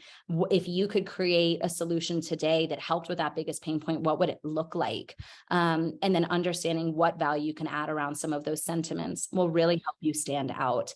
So I very much agree with Kwanzaa in that sense. You want to create opportunities for asking the right questions. And if you don't know the right questions to ask, that's where you lean on your community. The more knowledgeable you become, the more connected you become, the better you're able to navigate some of those conversations and feel like you're setting yourself up for success. On that note, though, I do want to encourage people to remember you can't have an ego in this industry. There's plenty that exists already, but if you really want to be successful, stand out and get connected with the right people, go in humble, go in inquisitive, be excited to learn and be excited to teach others, pass that torch on to people, and that will create so many opportunities for you. So really excited. Jameer, I saw a question come in. What are the most common types of jobs you see in the cannabis industry outside of retail? So exciting that you're a GM, by the way. And yes, lots of retail jobs, but I will say this, it changes every day and every season. As I'm sure a lot of you know, cannabis is a seasonal based industry in the sense of we have harvest season. And yes, that does manipulate some of the job opportunities out there. A lot of job opportunities also come with the little licensing sequences that come out. So right now we're seeing a lot of opportunities in, let's say, Missouri and New York and New Jersey, because they are growing so exponentially based on where they are on their licensing stages. In terms of the most common jobs, though, really just depends on people's outlook of it. I'm a big believer that the biggest jobs out there right now actually believe on the ancillary sector. People are hiring constantly on the ancillary side of the business because they're not dealing with some of the growth restrictions that license-based companies have to deal with. For example, when you're building a cultivation facility in a brand new market, you don't understand the amount of challenges you have to deal with. Whereas an organization on the ancillary side of the business, let's say in technology, manufacturing, packaging goods, design, et cetera, they don't really have to deal with some of those challenges. So they're constantly hiring. They're able to expand their team regularly. Retail, of course, great opportunities. Cultivation is massive. Since we do work with two different pockets of people, those that are looking for contract-based work, either as a freelancer or just temporary employment opportunities, all the way through direct placement and C-suite executive placement. It just depends. The big thing that I've noticed after answering that question of what are the biggest jobs every year for the past 6 or 7 years is that every job exists. It just depends on timing, but really excited. And if you need help transitioning in, please let me know. I led our retail operations and compliance verticals when I was recruiting with the company. I helped open up dispensaries in 29 states. So more than happy to help with that transition. Congratulations and thanks for considering cannabis. It's going to be an amazing new venture for you.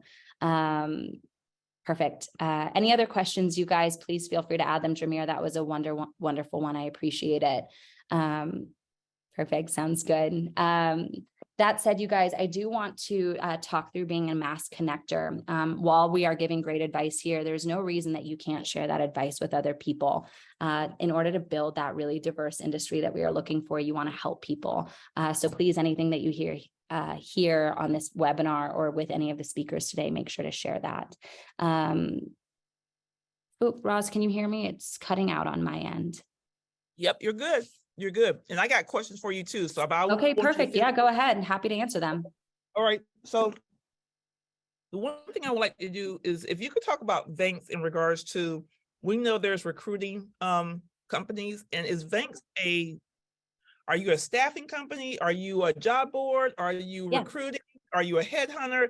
Like, can you talk about the Great question, and I'm happy to answer that. We like to say that we are really a one-stop shop for all hiring needs within cannabis. And what that means is that we create opportunities in all aspects. So let's say somebody is looking for a job. They have a lot of different options with us. You can work with a team of recruiters who can help you and really be that advocate on your behalf to companies that we work with. Like I mentioned, we work with over 2,000 plus regulated cannabis companies, and we can connect you with them so that you can start learning about the internal opportunities that they have.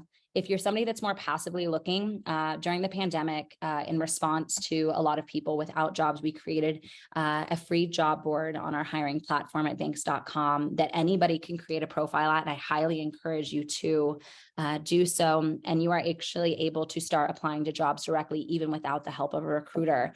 We wanted to do that because in our mind, our goal has always been to connect people, whether we are connecting them or not. We want to support every company and every individual looking for a job. On the company side of the business, if you are an organization in cannabis or you plan to be in cannabis and need to hire, we have a multitude of services that support that fit all your hiring needs. Let's say you are a cultivator and you need individuals, let's say for a long weekend or for harvest season. We have opportunities for temp employment and temp support all the way through executive placement and everywhere else throughout. In addition to that, we do also have that job board, which is a low cost opportunity for you to actually network with our candidates and on that platform. And right now we have over 200,000 people job seeking on there. So regardless of where you are as a business or a job seeker, as well as where you are from the ability to invest financially into hiring great people, we wanted to create opportunities. So yeah, great question there, Roz. Appreciate it.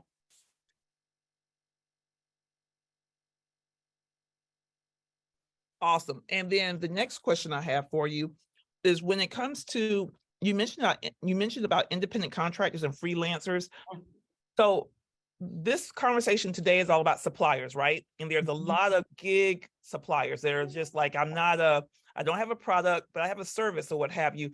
How does that fit in the whole, in Vanks, in your ecosystem? And can the individuals here today be supported by Vanks, and how you can help them get connected with companies who are looking for that gigger? Yeah, great question. I think something that we like to do is create opportunities to create that connection. So like, let's say somebody is, I tend to lean on creatives just because there are quite a bit of independent contractors, gig economy workers within, let's say either the supply chain aspect of the industry and or in creatives. And we work with them just the same way we would work with anybody that's looking for a consultative role. Can give you a great example. We work on license applications, and a few years ago in Georgia, we were working with a company that needed graphic design help with their license application. There was a huge aspect of design that was required based on the license that this company was going through, specifically around retail. And what we wanted to do is really target companies that had a group of independent contractors on their team or individuals that come from that background can really work to advocate on behalf of the company they're representing. And we actually put them on our payroll through our gig service line and actually allowed them to get a job within 2 days and start generating income from that opportunity. And this is somebody that had never worked in cannabis, had always wanted to work in cannabis, but didn't even know how to enter it. I'm a big believer that yes, you can have an organization, you can have your own LLC and company, and that's amazing. But if you're also overwhelmed by that or don't have the opportunity to do that at this given time, is an independent contractor, you can start a job today. Everybody's hiring, everybody needs support. And that support isn't as one-dimensional as you think. Our industry is so diverse when it comes to the opportunities that exist that you really can bring any sort of background to it. Back when I started in the industry in 2016, it felt a little bit more closed off. It felt like it was really just cultivation, retail, distribution, et cetera. Now you're seeing so many different types of license types, so many different types of opportunities that exist that really, if you have a skill set, you can apply it to cannabis. And that's fantastic. It's what makes our industry amazing. It also gives us an opportunity to add more diverse backgrounds to our industry because those opportunities are so vast. Awesome. I got, I'm going to just keep, because this is such a great honor just to have you here to ask these Please, questions. I'm happy to answer as many questions as anybody has. Yep. And you guys, raise your hand or put it in chat, what your questions are. But the next thing you mentioned cannabis, are you doing anything on the hemp side, or what are your thoughts on that side of the industry? Yeah, we definitely work on the hemp side too. I would say it probably only takes up about 10 to 20, about 10% of our business, but we definitely include it. At the end of the day, hemp and cannabis are the same plant. They're just treated differently from a regulatory standpoint based on their THC content, which means a lot of the opportunities in both sectors completely overlap. The way that you're harvesting, the way that you're really treating that plant is similar. So especially on the cultivation side, we still work with hemp and there's mass opportunities. Why I would say it's important to consider hemp, everyone, is because if you are in an unregulated state, especially if you are in a market that you don't think that there's going to be opportunities in cannabis, there's likely opportunities in hemp already. So you look at a state, let's say like Tennessee, they have massive hemp farms out there. They're doing great work. Even in Colorado, where I'm based, we have a huge sector of hemp cultivators down south, and they're constantly needing support. They're growing just as quickly. That said, it depends what people are looking for. Some people really want the opportunity to work in just cannabis. Some people don't want to deal with federal regulations and technically being a non-federally legal industry still in cannabis because of whatever reasons they have. And hemp is a great opportunity there. We support anybody. Ultimately, we honor the plant and we create opportunities around the plant. There's a question. Are you only working in cannabis? So it actually pivots. Have you got any psychedelic companies crossing your path? Oh, goodness. I get that question a lot, Ramon. I have definitely been keeping my finger on the pulse with the psychedelic community. And we are definitely seeing some movement there. What we're really finding, though, is that we want to follow a career path where people can feel supported by regulation. So cannabis is a really good opportunity for people to come into a federally non-regulated industry, but that is still legal within the states that it operates in and still be safe. That is always going to be our number one priority when we are on working with a company or working with individuals to get them a job. We don't want to get you a job that puts you in any sort of risk. We want to work with regulated organizations, et cetera. On the psychedelic industry, there are so many opportunities that are going to be coming up, and I'm excited to see how we'll pivot. I have been open to it, and I know our team is open to it. Just depends on timing. We want to be in a situation where ultimately, if you're looking for a job within the psilocybin or psychedelic based industries, that you are safe, you are taken care of, and you're not putting your families at risk. So when that's coming, sooner than we think, but not soon enough where it's going to happen tomorrow. Great question. Let's keep in touch on that. There's a lot of great movement there. So Jameer has a question. What are your thoughts on delivery? Customers are tired of waiting for hours for cannabis and believe it's an undervalued market that hasn't been tapped into on the East Coast. Your thoughts? Are you getting demands on the delivery side? And Yeah, great question. The delivery sector is really fascinating. There's so many opportunities there. What you find is that the California model around delivery, they have the most established delivery sector, I think, within the country still. Both in good and bad ways. We've learned from a lot of their mistakes. You see states like Massachusetts and even Colorado adapting to it, but there's a lot of things to consider. Something that I really appreciate about the way that we are focused on a state-by-state model is that those regulators want to ensure the safe delivery of product. And the reason that they focus more of their energy on the retail-based model of purchasing product versus door-to-door delivery is to ensure that safety is number one measure. We do work with a lot of companies, and we have worked with companies that focus on delivery, warehouse support, et cetera. But from a compliance standpoint, it is a little bit more tough than I think people think. For example, if you're looking at a state, let's say like New York, for example, or a large city like Washington, D.C., where it is maybe more in a metropolitan area, a company being able to ensure the safety of a delivery driver is going to be much more tough than if it's in a rural area where there's a lot less traffic. There's a lot of things that come into play. Driving with product can be risky. When I lived in California, that was a big issue. There was a lot of crime when it came to delivery drivers. So hopefully we see an uptick, but please note that if you are tired and frustrated, we all are, but at the end of the day, just know that it's probably for your safety that doesn't exist yet. No company wants to put a delivery driver at risk. But if a delivery driver is carrying, let's say, ounces or pounds of cannabis to make their deliveries, that does put them at risk, and companies want to make sure that that doesn't happen. So here are your frustrations, but ultimately we want to be in a situation where our market is not criticized by unsafe regulations. We want to lean into safety. It will help. I do like to remind people, especially if you aren't in the industry, every single regulation that gets put in place, whether it is one that you agree with or not, because trust me, there will always be opinions about that, was hopefully done with intention. Now, of course, there's regulations that, I don't agree with. And I know a lot of people, especially when it comes to social equity and advocacy, don't agree with. But what I do try to always remember and try to stay positive with is that they're created for a reason. It is to keep our industry safe from federal policy. It is to keep all the people that are representing it safe, et cetera. So yeah, great question there, Jameer.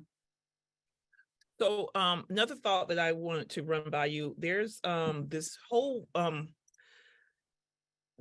the uptick of experiences in cannabis, and what does that mean from a supplier or from a workforce perspective?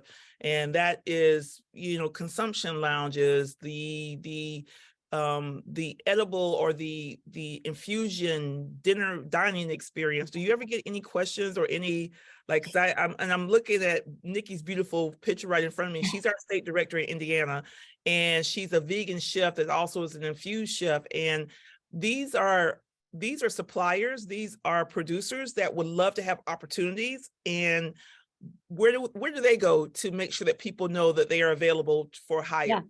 Yeah, that's such a good point. And I feel like there's a lot of different ways to look at it. So a couple different things. One, if you are somebody that creates an infused product, a chef, somebody who's creating products that are food or drink based, please note that community completely surrounds that experience.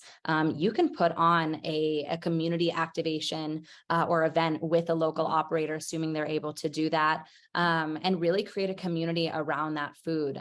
Anybody that I know that's within the food sector or entertainment sector of cannabis wants to create that community. There's also amazing brand partnerships that you can do. I was just in California at an event, and Roy Choi did a collaboration with a large cannabis edible company, Sumo Snacks, and it was fantastic. And that's a perfect example of a normative, food-based leader within the non-cannabis sector collaborating with the cannabis sector itself. There's a lot of opportunities there. What I will say, though, from an employment standpoint, especially when we work with individuals who are looking to be within the food and entertainment sector of the industry, having regulated experience with that is so essential. So something that I would recommend is, let's say that you are a chef that focuses on infusions. It's not a bad idea to maybe pull or take on a part-time or even full-time opportunity based on your schedule to work within a regulated operator that's in the edible sector.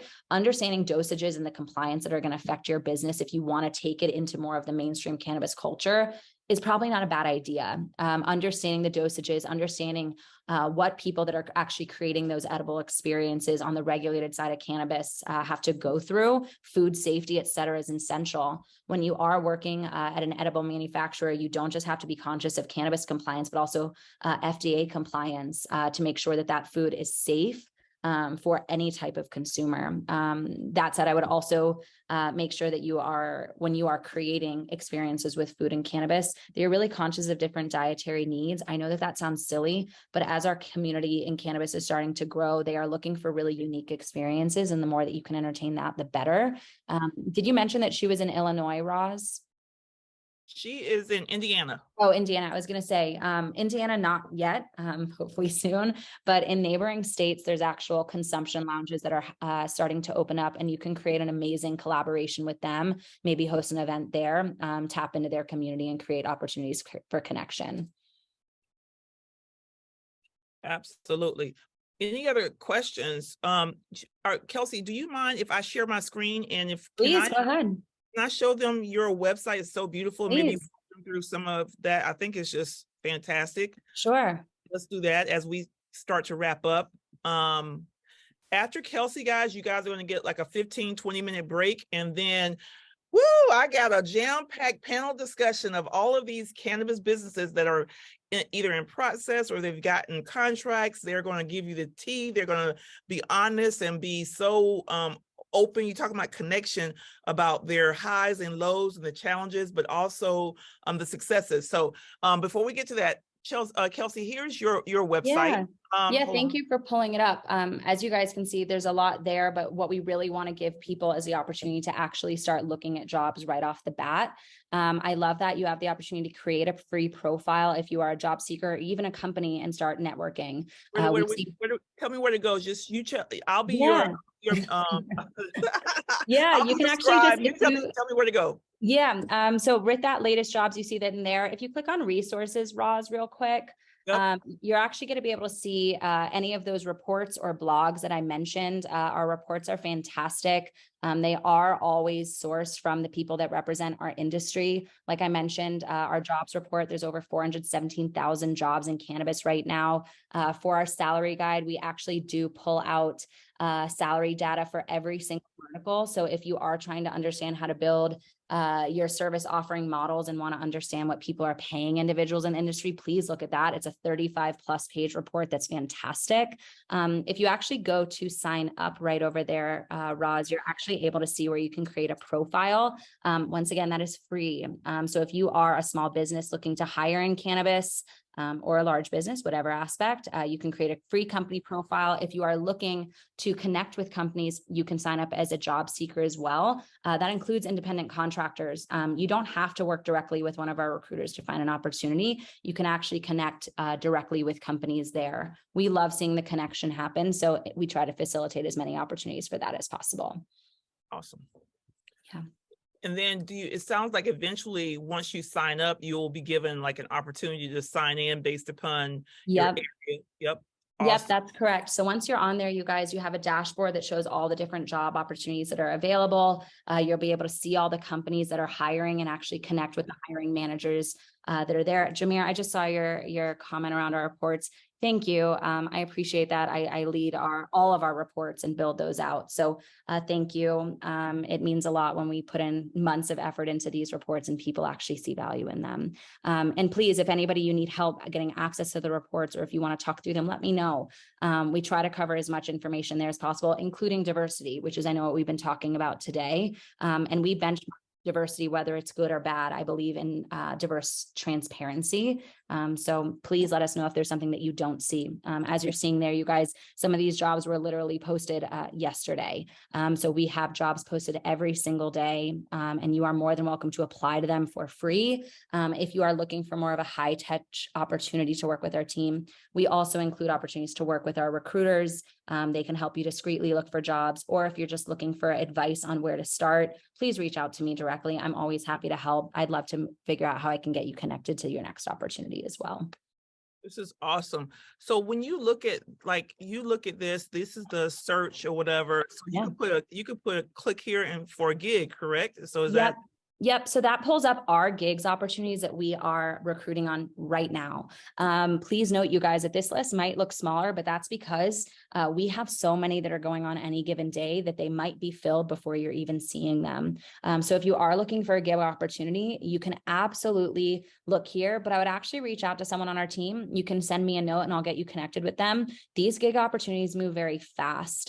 So if we are looking for an opportunity with one of our clients that is looking for contract support, it might be confidential. It might also be moving so quickly. So the best way to actually learn about them is actually get in touch. You guys can see that any jobs right now, we have almost 1,000 posted, and those are all actively hiring and looking for their top person. In terms of companies, we represent companies all around the world, but on banks.com here with the job board, you're actually able to see companies all around the country. You're able to filter by location, search all the different names. And then coming soon, we're actually going to be launching Banks Learn, where you're going to actually be able to take different courses that these companies are putting out so that you're able to get brand awareness, learn about them, get noticed, and get hired more quickly. So when that comes, you will also hear. And for referral services, yes, we do have great referral agreements in place with all of our partners. If you are looking to get in touch with certain companies, let us know. Happy to see if there's a way for us to help. No guarantee, of course, but we're always happy to help. Ultimately, we want to connect good people with good companies in any capacity. And as you guys can see on this screen, this is actually the Vanks team right here. So you see Kelsey right here. Carson is the founder and the CEO of Vanks. And again, you go down, I know Ben Mervis. And so again, here is, the opportunity of joining this network and signing in to get connected. So I think it's just really strong. There is a definitely connection between the workforce side and the supplier side, because the workforce side can kind of prep you as to what to anticipate on the supplier side or to be prepared for, and it helps you to understand where those opportunities are. The last question I'll have for you, Kelsey, is when it comes to, we've talked about the board level and the C-suite, where really that's where, if you talk about diversity and supplier diversity, that's where we want to see individuals that are being hired in those positions in order to hopefully see that it then trickles down where they're looking at making sure that their organization and their supplier network is more diverse. How is that looking on your side from a diversity standpoint when it comes to, I don't know if you guys also track board placements or make referrals of that, or at the executive level? Would love to hear your thoughts. Yeah, happy to chat through it. So ultimately, what I like to remind people is that when we are working with companies, we are trying to find the best fit for their team. So the big thing that I recommend for any company out there, Trulieve is a great example where they're actually investing energy into more diverse opportunities, is to actually have those established or have the intention to establish them with a true path to success when you are building out those leadership teams. Nothing is worse than a company wanting to hire people of diverse backgrounds with no support for them. So hiring, let's say, a female, expecting them to build out more female representation in the organization, or an individual of color or religious diversity or different queer representation, and expecting them to just replicate that on their team is never enough. The company needs to truly value that diversity, and we love working with those organizations. We definitely work with companies to help build out their C-suite and leadership teams. We do follow their lead, though. Of course, from an EEOC compliance standpoint, we are looking for the best person for the job all the time.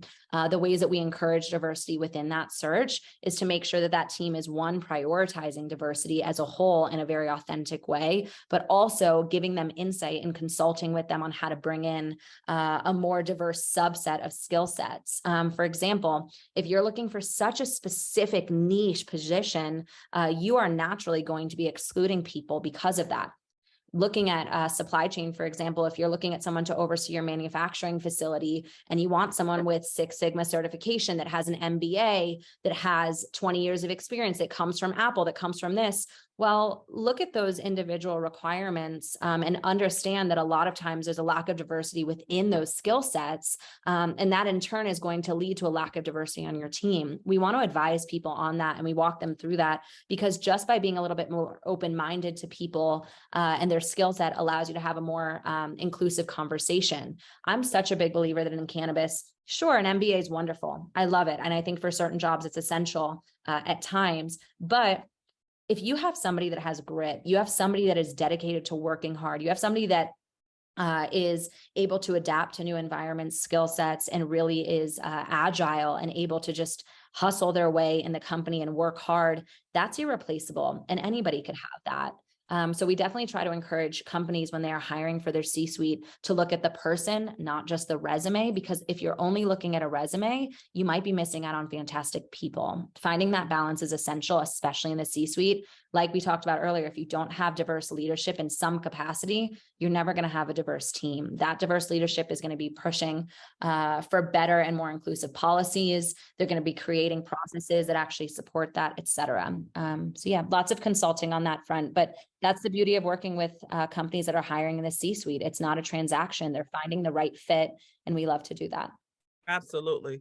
Man, you have been just such a breath. I love it. It's so nice to connect with you and having this moment of, I think that thanks to M4MM, we're going to do some more stuff together. Please, so I'm so excited, Roz. You just let me know. And like I said, you guys, if anybody has an opportunity, my job is to connect with you. So please let me know anytime, any day, if you need help, we're here. And if you have ideas or you have ways that you think that we can continue connecting with the community, I'm happy to hear them. I will drop my email put your email in chat.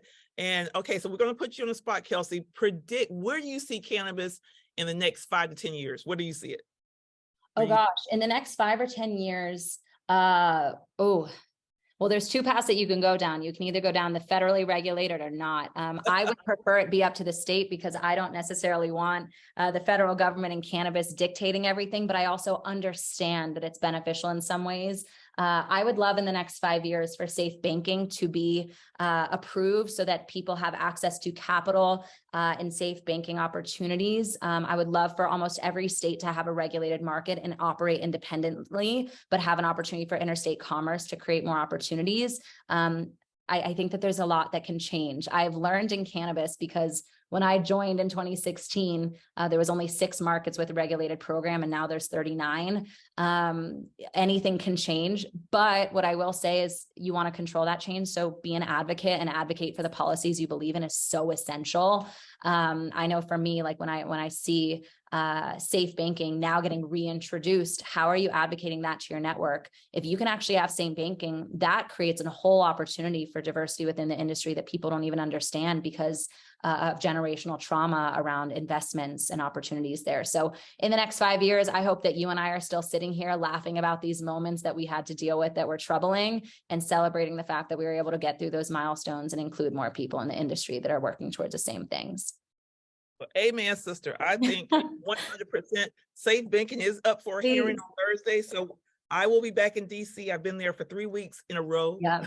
And if I'm you need exhausted. help on how to advocate for safe banking, oh, I know Roz and I could talk about this all day. So please reach out to us, write to your congressmen and women and really advocate for it. We need safe banking, you guys. It's going to be essential for our industry. And from there, if we can pass, our industry is going to be fantastic. Yeah, absolutely. Kelsey, thank you. Yeah, no You're problem. awesome. You guys clap it up for Kelsey wherever you are. Clap it up. Listen, we are now coming to a break. It is break time. You guys get a break for 15 minutes, about 20 minutes. Then we're going to have this very impactful, hold on, let me see if I'm not sharing this right. We're going to have this incredible panel discussion on businesses that are currently in the process. They're either contracting right now, they're going after a contract. You're going to hear from them directly. You're going to hear how they got started, how they get the business started, if they're certified, if they're not certified, all of that good stuff. You guys do not want to miss it. So let me go here. I'm going to play a little bit of music. I'm going to try to be a DJ and just come back at 12. It's 12:24 right now. So I'm going to give us 15 minutes. So come back at 12:40. You got 15 minutes. All right. All right. See ya.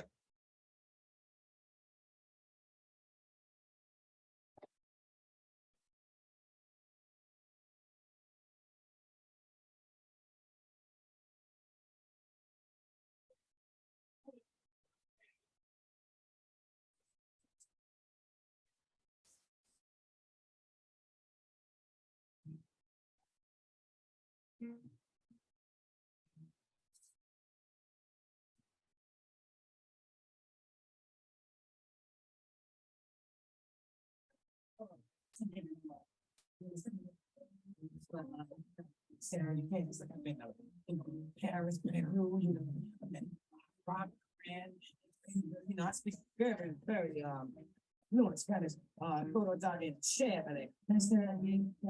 Chévere, bien chévere. Then my mama, I got my shape and roll. Everybody's got a thing about someone. Always need to know the way. Things don't you worry about a thing. Don't you worry about a thing, mama. But I was standing on the side and check it out. Stay as loud as lights and drag. It's going to feel bad. It's going to and basis. Don't you worry about a thing. Don't you worry about a thing, mama.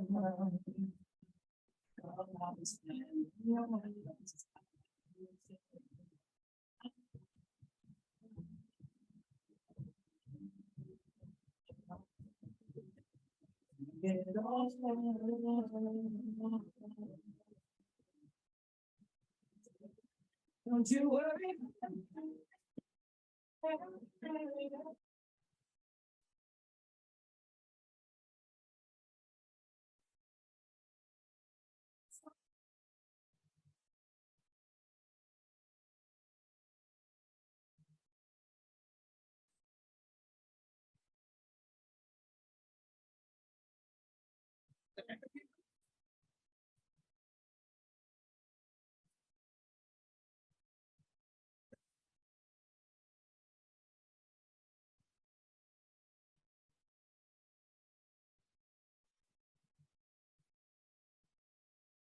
All right, everybody, we are back. We are back from break. Everybody come on in. I hope you got some snacks, went to the restroom. Whatever you need to do. We're going to get ready to get started again. Sorry if you couldn't hear my fine DJing skills, but you didn't know not only do I run a brand and run an organization, but I'm a DJ in my mind. So, all right. So just recapping what happened the first part of the day, we had a great just hello and getting to know John Callaway with our welcome. Former Congressman Kwanzaa Hall from Georgia, talking about the history of government contract and supply diversity, how it can impact the cannabis industry, just really delivered some impactful insight and also encouragement as we are struggling and as we are navigating, I say struggling, but also navigating through this opportunity in this industry. Afterwards, we had truly Aaron and Heather on walking us through the day in life in their role and the opportunities with their company and how to start engaging them and what that looks like. And very specific and very intentional, and we're so appreciative. After that, we ended up having Kelsey with Thanks.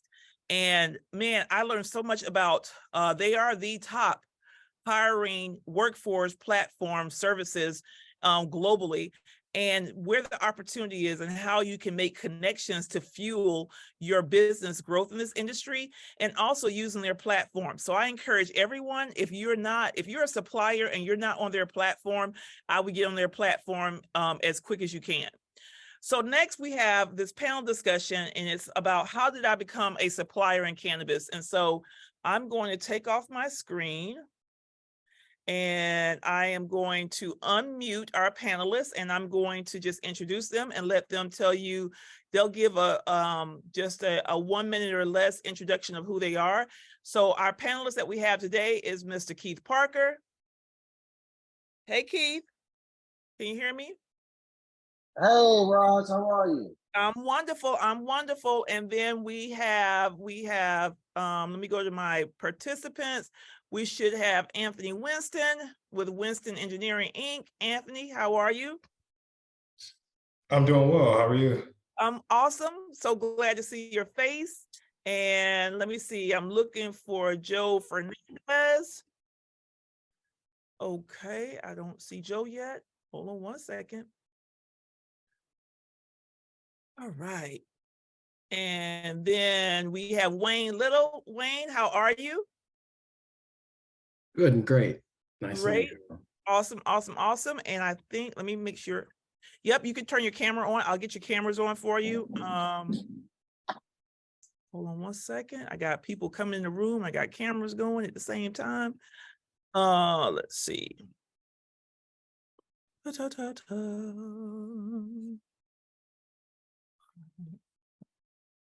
And I don't see Joe yet. And then, Joe, you see, who else are we missing for the panel? They may be in the audience. I just don't see. We have Adrian Ellis. Oh, yes. Adrian, where are you? Let me find you. I'm sorry, honey. Hold on, I'm gonna get everybody's cameras going. All right. Wayne, your camera should be ready for you. And then Adrian, welcome. Yep. How are you, my love? You're good? I'm great. Can you hear me? I can. You sound great. Okay. Great. Awesome. So We happy. also have Tajana. Yep. Oh my gosh. How could I forget? Tajana. So Anthony, Tajana, welcome. I'm trying to get and then Jodeci, if you can help me to put their cameras on, that'd be great. And then I'm going. We also have Wayne Little. Yep, I got Wayne unmuted as well. All right. All right, so we're gonna start with Keith. Are you on? Let me see. Keith, Keith, can you use your camera? It says unable, let's see, Let's hold on one second. unable to start video. My thing is acting crazy, right? I'm not one of those hackers from earlier. I know, right? Oh, God. Talk about stressful. I was like, not today, devil, not today. Not today. Let's see. I'll go right here. All right, so Keith, if you can introduce yourself, and I'll get the cameras going. All right, good afternoon, everybody, and welcome to the Diversity Summit. And thank you, Roz and Jodeci and M4MM crew for offering an invitation. But I am the owner of Piedmont Hemp Company with my lovely wife, who's not here right now. And currently we have an array of health and wealth products. All of our products are infused with some form of hemp to help your emotional desired outcome for your wellness. And as well, what we've actually been building since we first got in this industry in 2016 is our farming operation. And through M4MM, we've been able to get into position to launch our farming operation, which is dealing with industrial hemp for various things like biofuel and sustainable aviation fuel. Awesome. Thank you, Keith. Next, we'll have Mr. Adrian Ellis. Tell us a little bit about yourself, Adrian, and your name of your company, and what service do you provide in the cannabis ecosystem? Yes, again, thank you for having me, to you and Jodeci and also everyone. My company is Infinity Protection, and we provide security officers, patrol security, access control, cameras, system, and we're primarily located in the state of Florida and been in the business for almost 20 years. Awesome. So glad to see you, Adrian. So glad to see you. Thank Mr. you. Wayne Little, tell us a little bit about yourself. Introduce yourself and the name of your company.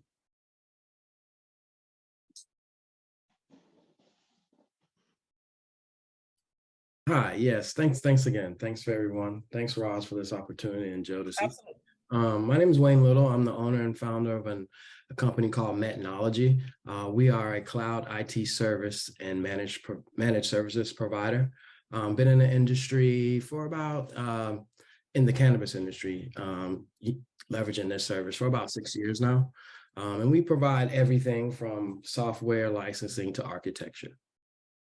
Awesome. So happy to have you, and so happy to see us on the IT side in this space. So I can't wait for you to share more. And then next we have Tajana Mallory. Tajana, please introduce yourself and a little bit about your company. Here, let me try to unmute you. What about now? Hi, everyone. Good afternoon. Happy Saturday. I am so glad to see so many people willing to invest in themselves on the weekend. So thank you for being here, for us, for you. Thank you. Thank you, Roz and Jodeci, for all of your hard work. Thank you to our sponsors. I'm Tajana Mallory. I have been in the cannabis space since 2016. I started out running a virtual assistant agency, the first agency to provide administrative support to cannabis industry entrepreneurs and professionals exclusively. I have since evolved out of that, and I'm now providing business operations management services. So I consult with small business owners, micro entrepreneurs, solopreneurs on the best operations for their business on a day-to-day basis, helping to streamline with efficiency and help entrepreneurs prevent burnout, and in the end, increase your business's bottom line. So I'm very happy to be here and happy to share my experiences with you all. Thank you so much. Thank you, Tajana. And we have Mr. Anthony Winston with Winston Engineering, Inc. So happy to see you. Please tell everybody a little bit about yourself and your company. Yes, my name is Anthony Winston. Can you hear me okay? You're perfect. Perfect. I am the owner and founder of Winston Engineering. We provide HVAC, electrical, plumbing, and civil engineering for any type of cannabis-related facility, whether that's indoor cultivation, extraction, manufacturing, retail. We've even done hemp processing facilities. We have a presence in about 12 states with New York pending. And we've also expanded to Canada. So we're licensed in a few provinces in Canada. I'm also heavily involved in the social equity side, which is how I met Roz. And anytime she asks me to come, I show up. But I donate my time a lot to assist social equity applicants with navigating this process in terms of the construction world. Absolutely. Yes. So thank you, Anthony. You do. And I call him at the last minute. He like, just tell me what time I'm there. And so I appreciate him. I told him when he becomes a multimillionaire, just throw me a few pennies, Anthony, because this brother is, he's just, man, he makes me proud. And I'm just excited to see his success and all of you guys. And the reason why we're having this panel discussion today and is because you guys need to hear and see companies that look like you, that are navigating and that are having success, or even maybe having some challenges, and what those are and what they mean. And we got one other person coming in, and I'm going to let him in, and then we'll get them going. But I want to make sure that you guys get a chance to actually see and hear from these companies and what they're going through and how they're navigating going through their process of becoming a supplier. So first, Wayne, can you let me ask a general question. I'll throw it out to the whole entire group. As it relates to supplier diversity and seeing the cannabis industry adopt more diverse suppliers, are you bullish on it? Do you feel positive the direction, or are you concerned about it? What are your thoughts right now? I'm positive on it. I'm bullish at it, right? Any opportunity that they create for us, especially being minorities, right, to take an opportunity to take advantage of it, I fully take advantage of it. And I think that's a good thing for us, because I didn't see a lot of people that look like me and you in the industry in my previous career, right? I come from a background of Fortune 500 companies, right? Worked for AT&T, the IBMs, the Verizons, right?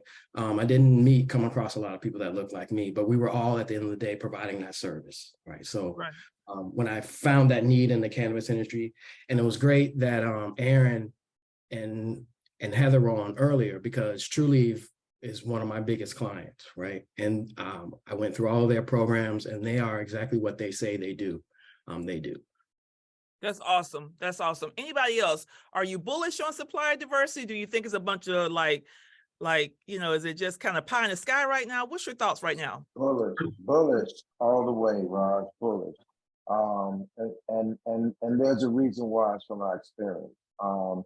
So right now, Piedmont Hemp Company, we're going through the National Supplier Diversity Program now. Lowe's is funding it because of the implications that we need, and we're a small business and we need money. On the other hand, we're bullish is because when we got into this industry in 2017, there were other African Americans there, but we were so far between, we didn't know who each other was. So we got into the Advocacy Act. And so advocating with different groups just like Import MN, Vote Hemp, National Hemp Industries, and advocating from a legislative perspective, was able to see how this industry happened to come about from a federal level before it comes down to the state level. And why is that? Because there were opportunities in our farm in North Carolina for me to really learn about this product. And even when we grew, we didn't have a supplier to sell it to, so we're learning lessons. So we're bullish not only about education, but we're bullish about leveraging and advocating with federal, local, and state policy to make this happen.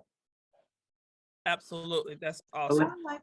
I'd like to jump in. I'm bullish on both ends. So I am excited to see that a lot of these, especially MSOs, are really rolling out their supplier diversity programs and really asking organizations like M4MM to help them be held accountable to make sure that they're doing it correctly, to make sure that, you know, they're able to reach who they say that they are trying to reach.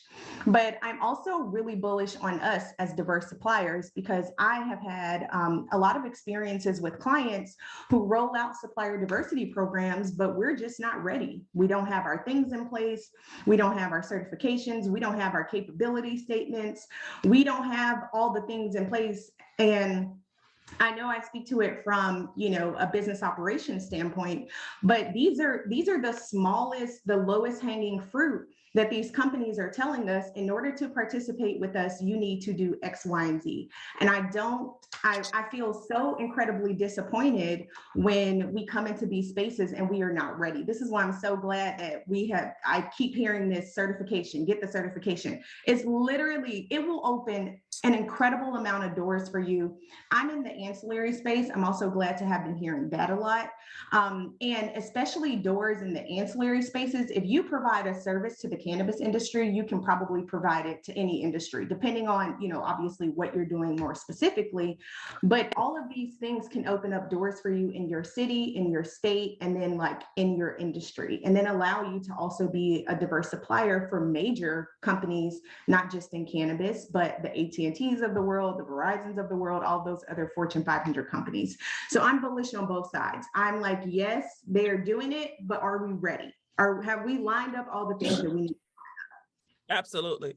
Let me add something with Go that put as a well. point there. And then who else do I have? I think Anthony, you had a Adrian. comment? Yeah, Adrian. Yeah. Personally, I'm hesitantly optimistic about it. And we've all seen what happened in 2020 when George Floyd was, I call it a public lynching, but it seemed like a lot of these companies, it was all like, all right, Black Lives Matter, blah, blah, blah. And you've seen a lot of companies kind of fall to the wayside. And what I'm worried is that we're coming on to kind of a down sloping trend where it's no longer popular, right? So Trulieve, I've been having conversations with them, and they walk the talk. But I've seen other companies who don't, and it always seems like lip service. We do work for non-cannabis projects, and quite often, with us being like DBE and all these other certifications, it's a box to check, right? To give them the good feeling. So I'm hopeful, but we'll see how things play out, especially when you see the statistics of what 2 to 3% of the industry is made up of Black folks. So yeah. Yeah, I think, to add with that, I'm very bullish, with the panel. What we've seen is that when you go after it and you have all the boxes checked, like Miss Mallory said, when you have all the boxes checked, then it puts you to some degree in a level playing field, again, to some degree. But we also had to acknowledge the fact that we can't walk, we have to run to stay ahead in this game. And so, and you have to be aggressive, and that's what we found. We stay aggressive, making sure that all the T's are crossed, all the I's are dotted, and continue to stay, in their face and networking and meeting the right people in the right places, right? Because so many times when those network opportunities come along, and I've seen this personal experience, is that we tend to go to those networking opportunities and look for someone that looks like us, as opposed to the decision makers, and find out who those people are and get your name in those places. We see someone that looks like us, then we have a conversation that's comfortable with us and for us, as opposed to getting the uncomfortable conversation so we can move to the next level. So, we're very, very bullish with it and enjoy working in the industry and understand the process and the procedures that help us to continue to grow. Awesome. Joe Fernandez, can you unmute yourself? I want to introduce you. This is our last panelist in the group, and if you can come on camera, would love to see your face. I'll give you the opportunity, but if you could just introduce yourself and tell us a little bit about your business. And we're talking about supplier diversity, and you have some real world experience that you're going through right now. Yeah, well, actually, it's two businesses. The first one is JC Environmental Services. I'm the CEO of that. And what we do is we do all the EPA compliant stuff with the cannabis industry. Just like others, I've had the privilege of working with Truly, which has been great. No issues whatsoever. But I must warn you, if you do work with them, work with the decision makers. And I mean, it's good to network, but you know, it does no good to network with someone who's just an employee of the corporation and not a decision maker. Also, I'm the COO of Just Us Commercial Cleaning, and we're in the process of working a contract with Truly here in the state of Florida. We're been months at it, but look like we're getting ready to come to a close here. Get ready to start up here to do first. Awesome, awesome. And you got your volume is a little off a little bit. So just I'm gonna mute you, but like stay with us because I really want you to share. You know, this is someone that is doing has two companies that can fit and support the cannabis industry and what that process has been thus far. So I guess my next question, and this is out for the group as well, you know, when it says that you need to be contract ready, and I always talk about this, and Anthony, I'll throw it to you first because this is so key for what you do. Can you talk about like contract readiness in your opinion? What does that mean to you and how you have actually been contract ready to go into when an opportunity has presented itself that you were ready to do business? I think it comes down to the very beginning when you have a business idea, whatever that is, that you lay the groundwork for your business structure, you know, all the little administrative things that add up to make you successful. Now, I started out, I wasn't in the cannabis industry. I knew nothing about cannabis. I started my firm almost 8 years ago. And then when cannabis became legal in California, I thought of it as a good money-making opportunity until I really dove into it and realized that I could make a positive impact and do my part in terms of the negative effects of the war on drugs. But it's really also who you surround yourself with, your team. Like you got, your team can make or break you. And we've been very lucky to have an amazing team. So it was an easy transition on paper to go from non-cannabis projects into cannabis projects. And luckily I've been able to navigate those rooms of, you know, the suited and booted business person or somebody who's coming in there with flip-flops and, you know, probably just smoke something right, you know, outside. So I think that's part of my upbringing, right? I'm originally from Southside Chicago, and I've kind of been in those environments, and then coming through school and all that stuff, I've navigated into the professional world as well, so I can weave in and out. So I think personality also helps as well. Right. No, I agree 100. Being easy to get along with, a little bit of being flexible. So I'll just stop right there. I think that's incredible. And also the power of your capability statement of having something that talks to everything that you do, right? And can speak without you having to say it. I'll float this out. Anybody else, when we talk about being contract ready, what does that mean to you? And what's the advice that you could give to our participants here today? All right, so I'll have a comment on that. So there's a couple of different things, like for me, is being contract ready. And it kind of goes back to some of the same things that we've all iterated on, is having your entity and maybe what licenses you need to have in place, right, to do business with these companies, right? Be sure that you have those certifications. If they're looking for MBE certifications, if there are any other networking events or any of those things that you can, you know, go ahead and put in place.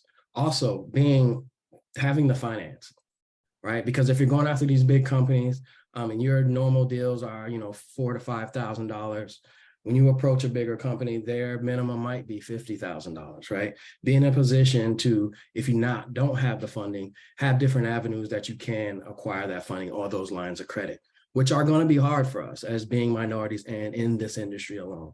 But those are some of the things that I look for, just to be sure that before I approach this company, I am in a position that I can fulfill their need, right? And don't start out too big, right?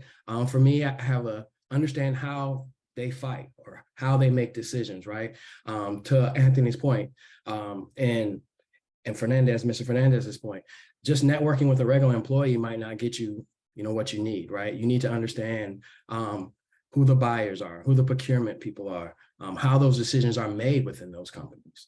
And start with there, right? Don't try and come in and say, let me paint your building. Just say, hey, can I paint your mailbox, right? And if you do a good job painting the mailbox, right, then they'll allow you to maybe cut the grass because you see a need there. But just, kind of just be very strategic in your approach.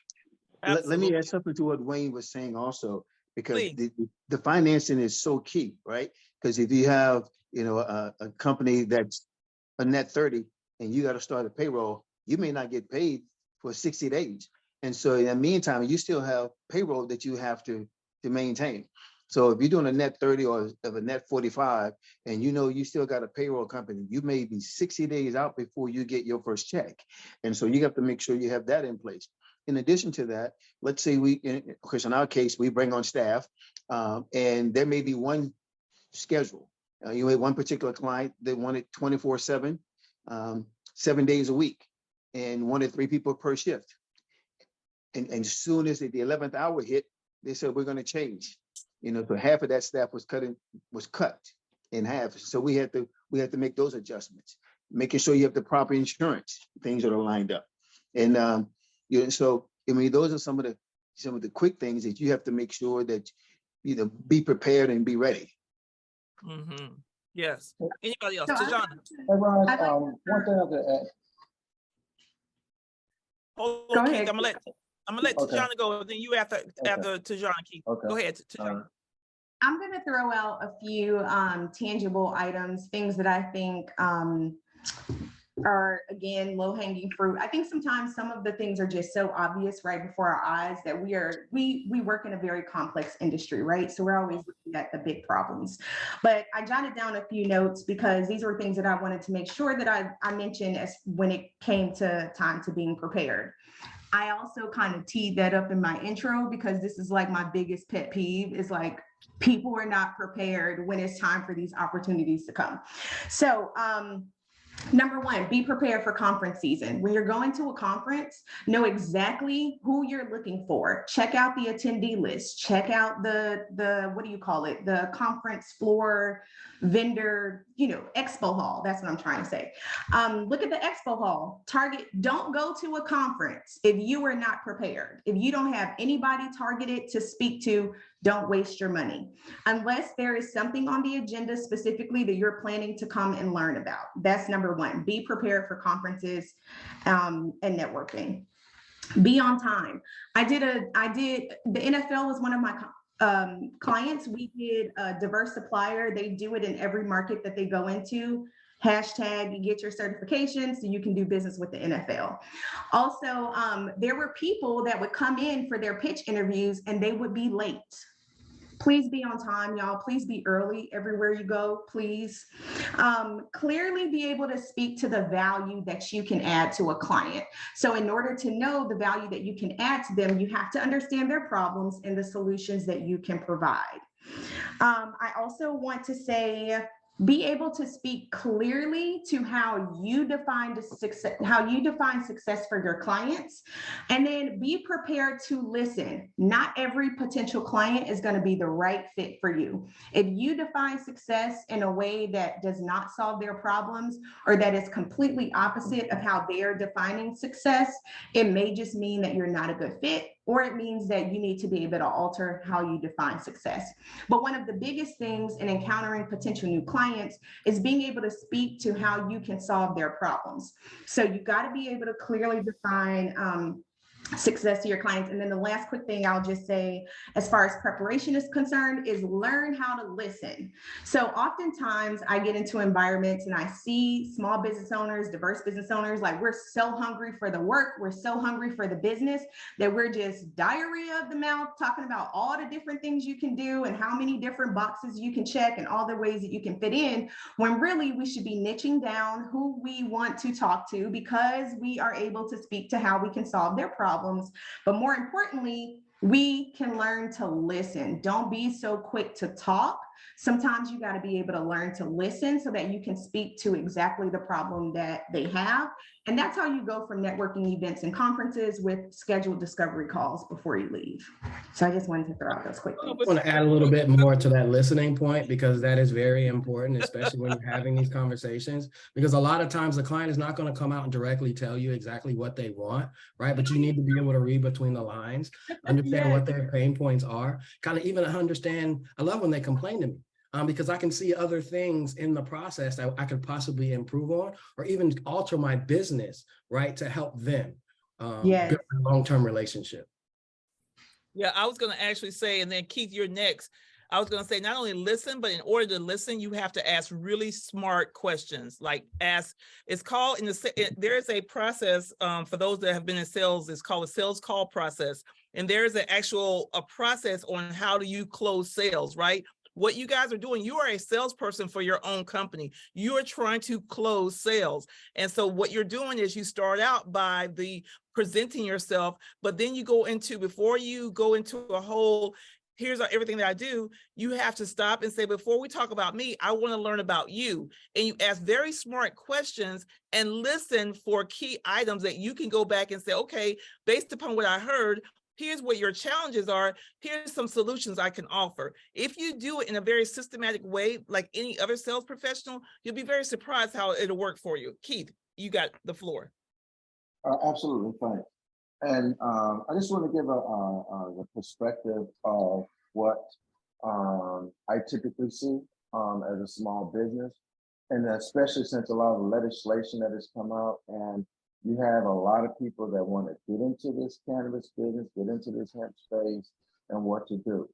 So in preparation for that is how you prepare your company and register your company through places like SBA, leveraging system of award management, using these authoritative databases that code your company to let them know you're a small business. And as you're establishing your small business, really looking at your business model you want to go into. As an example, most people come to me and say, hey, I want a dispensary. I'm like, okay, why? What are you trying to achieve? So for a lot of people starting out, get educated on what part of the business do you want to get into. Is it the medical side? Is it the adult use side? Is it the industrial hemp side? Because each one of these has a different requirement, and if you're going to register to try to get into this national supply chain operation, there's certain things that you need to do as a business, and there's other things that you need to be certified in. And one of them is you want to be categorized as a disadvantaged woman business, a disadvantaged African-American owned business. So think about, there's some other ancillary things that you need to focus on when you're trying to get started. Absolutely. So Tajana, I really would like to say that you're on my notepad right here. You covered some stuff that I was like, wait, but that's okay. That means we're syncing up. What I want to cover, and I think Joe, because I talked to Joe, he just had recently, I don't know if you mind me sharing, that Joe just had the opportunity to sit down with the buyers at TruLeave. And I want to talk about, when you get in that meeting, can you tell, and not only Joe, but anybody else, if you've been in a meeting with a buyer or been in a meeting where you've had a supplier opportunity, tell people what to expect. Can you walk them through that meeting, and what did you do to prepare for it, and what took place during that meeting? And yes, and I'll stop there. Okay, so can you hear me good? Yes. Okay, so the first thing we did was we researched the company. We researched what the CEO, what was some of her points were, some of the pillars for the company. And so as we were in the meeting, as you stated earlier, Ron, we took our time and systematically inputted what was already known within their.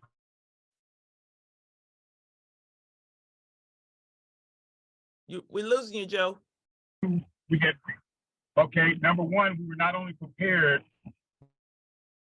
but number two, we listened to what they had to say, and we had an answer because we were prepared. We had an answer for every issue or problem that they had, and we had a solution for it. So at the end of the meeting, they asked us for our proposal. We just submitted our proposal, so we're waiting for that to go through legal, and we should be getting started June 1st. Okay, so let me stop right there, and then I want to throw this back up to Anthony or to Adrian or to or to Wayne. But one thing that you just said was they asked you for a proposal and you were ready, that you already knew that you had an outline of a proposal that you could go back and basically tweak or whatever based upon what you learned and get it submitted pretty quickly, right? The turnaround time wasn't a week or 2 weeks. Speak on that. No, it was actually the same day. They wanted it by it was exactly the same day. We finished the meeting at say about 12, and they wanted it to be submitted by end of day. And so luckily we had already had a proposal ready to go. We just needed, like you said, we just needed to tweak the numbers.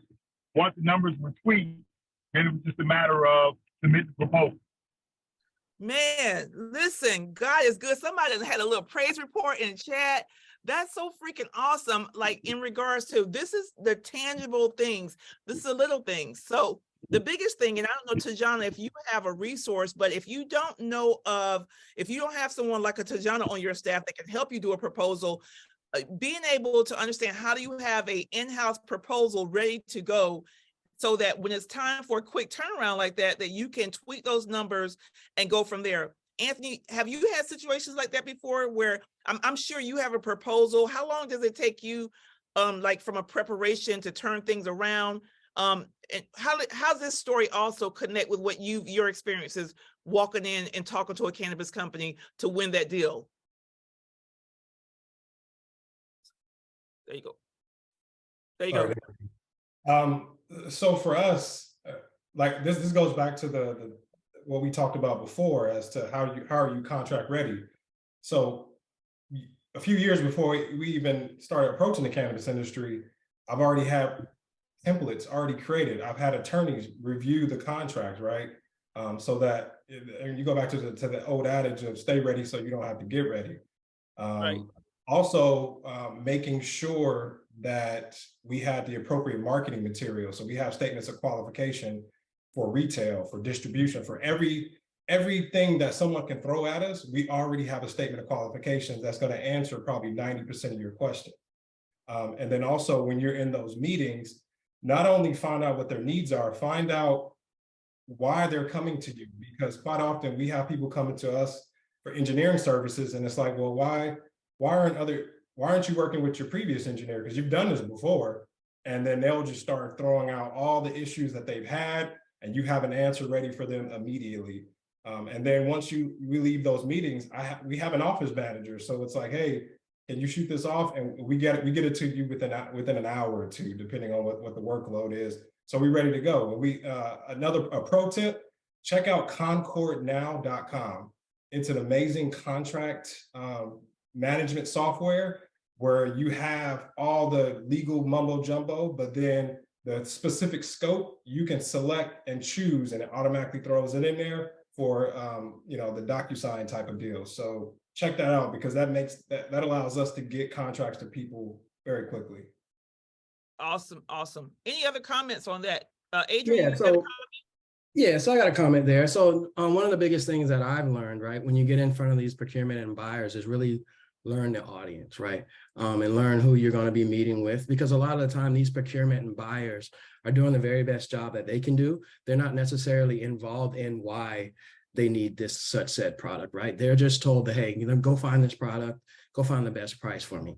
So we really focus on that. We really make sure that we create win-win deals for both sides, right? Don't try and go in the big guys and I'm gonna hit them across the head for the first time, right? Make all the money that I can on a top margin, right? And we want to look further down the road because you only get one time to skin the cat, but you can shave it many times, right? So those are some of the things that we look for. And we have a playbook. right? When I go into these things, I have 3 different plays. If you want to sign up right now within these next 10 minutes, if you want to work about it and think about it for another 60 days or 90 days, but I'm prepared and I have all 3 quotes or all 3 proposals with me at that time. If there needs to be anything altered, we're ready to do that, but we are coming to close the deal in all aspects of when we come, to these different meetings.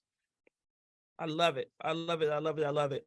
I think you stole a note over here, and I'm just going to go ahead and address this right now.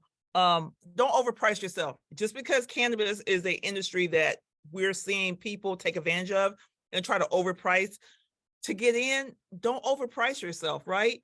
The important part is getting in and building relationship, because let me tell you, at the end of the day, relationship will drive anything that you think price. Like, yeah, you'll get maybe more right now, but if you have a relationship, it will last you for a lifetime. So I'll put it like that. Any other comment on? Hey, Ron, Yes. just on that too.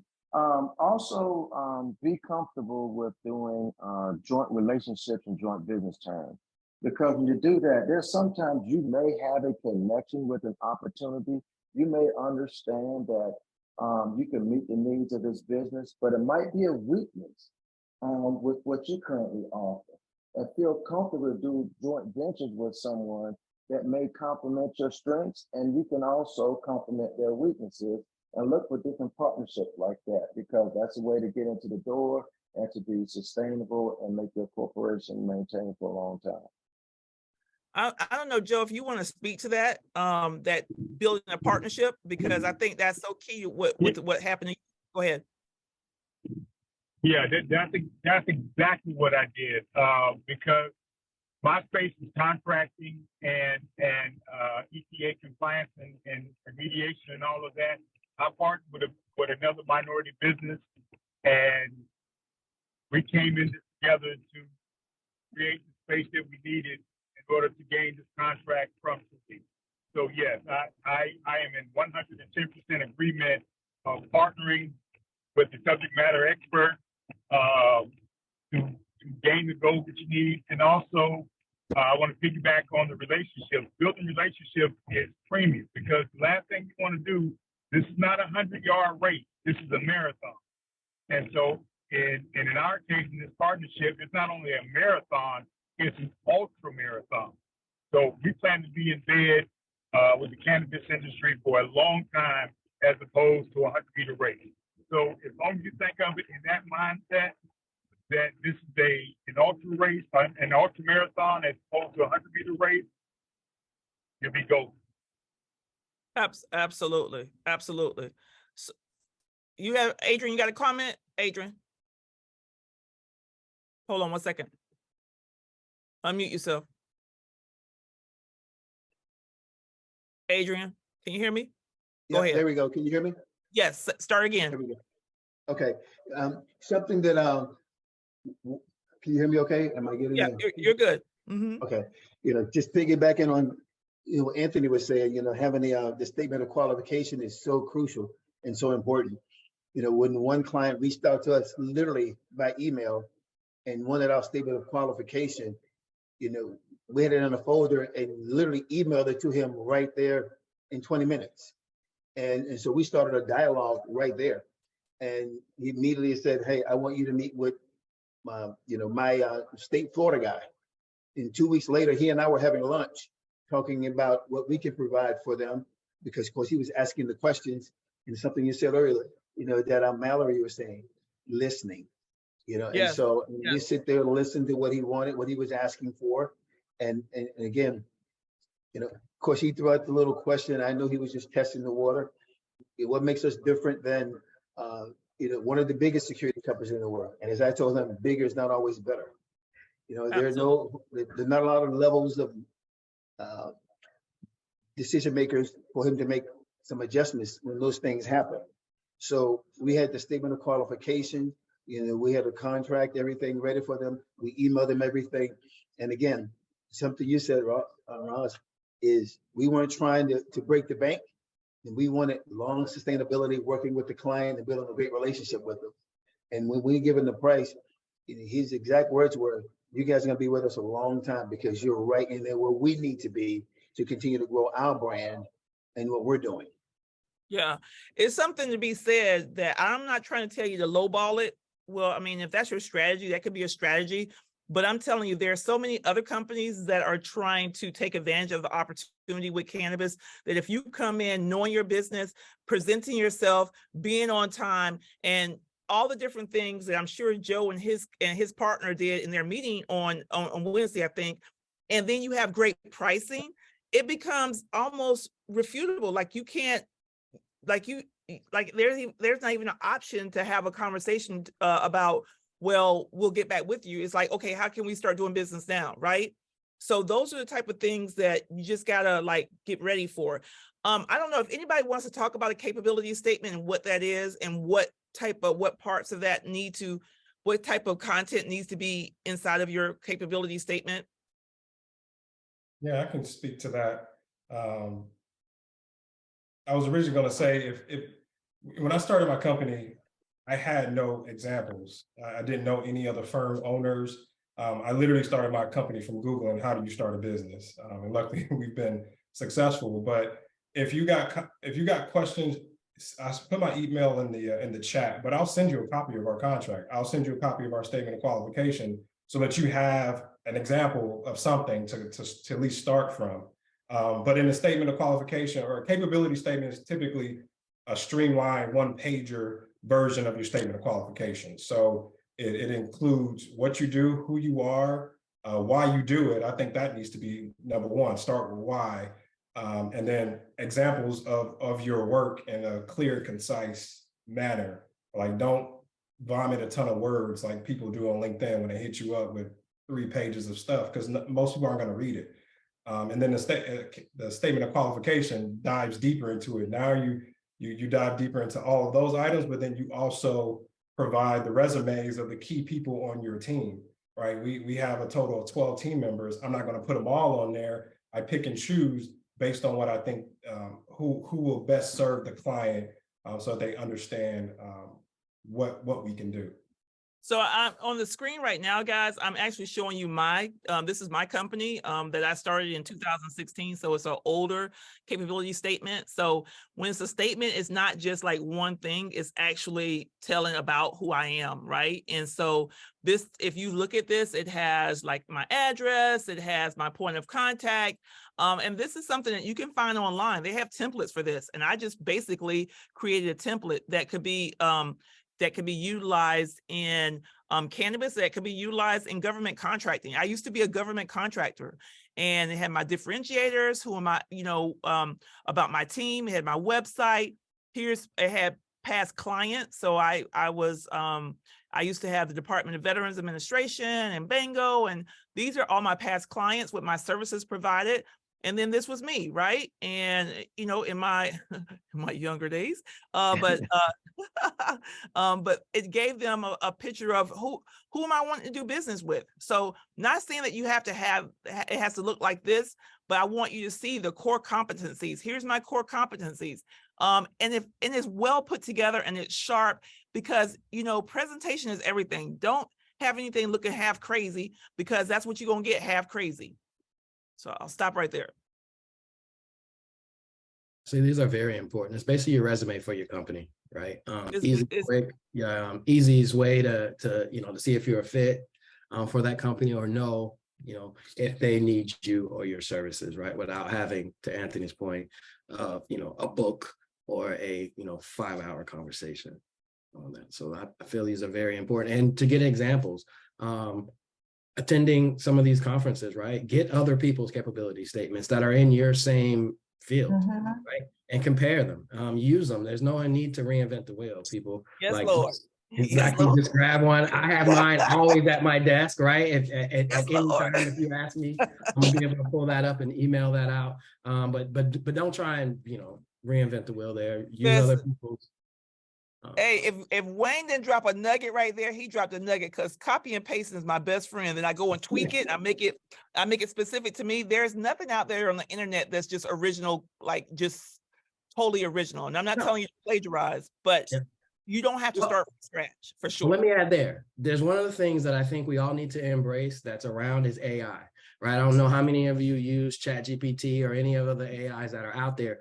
Leverage them as tools. They can help you write these capability statements, right? Yep. You can enter these information. You can tell a little bit about yourself, and you'd be surprised what you get out in a matter of seconds, right? Figure out how you can introduce or incorporate those technologies into your company now, right? Because that's the wave of the future. I hate writing. That's why I became an engineer. And I've used ChatGPT. Like I'll have an idea for a blog and I throw it in there and I'm like, give me 500 words because it's not. All right, so listen, hook us up because I haven't used ChatGPT. What's the website? I'll put it in the chat here. So great. you all can have it, but there's many different iterations. There's some out there that create content as far as, you know, pictures, images. You even saw, I don't know if you guys saw the news in the last couple of weeks, they've been putting out songs with like the Drake and the Weeknd, right? So the capabilities are endless. A lot of people are afraid of it, but that would be just like me telling you in 1990, yeah, stay away from a computer or the internet, right? It's the devil, right? No, this is the wave of the future. It's taking a different path than normal technology does. So we're getting it as the population first. So definitely leverage it and use it. So I'll drop a couple of them in the chat here, but definitely incorporate them, even for, you know, like Anthony said, I hate writing. I'm horrible at it, but I definitely use these type services. This is actually one thing. something. I don't know why me and Keith always want to talk at the same time. That's because we're supposed to do some business together. That's what's supposed to happen. You know That's what that meant. Yeah. Go John. I was actually going to say this earlier when Anthony was talking about contracts, or somebody was talking about contracts proposals and just being ready to send it out. Let technology do the heavy lifting.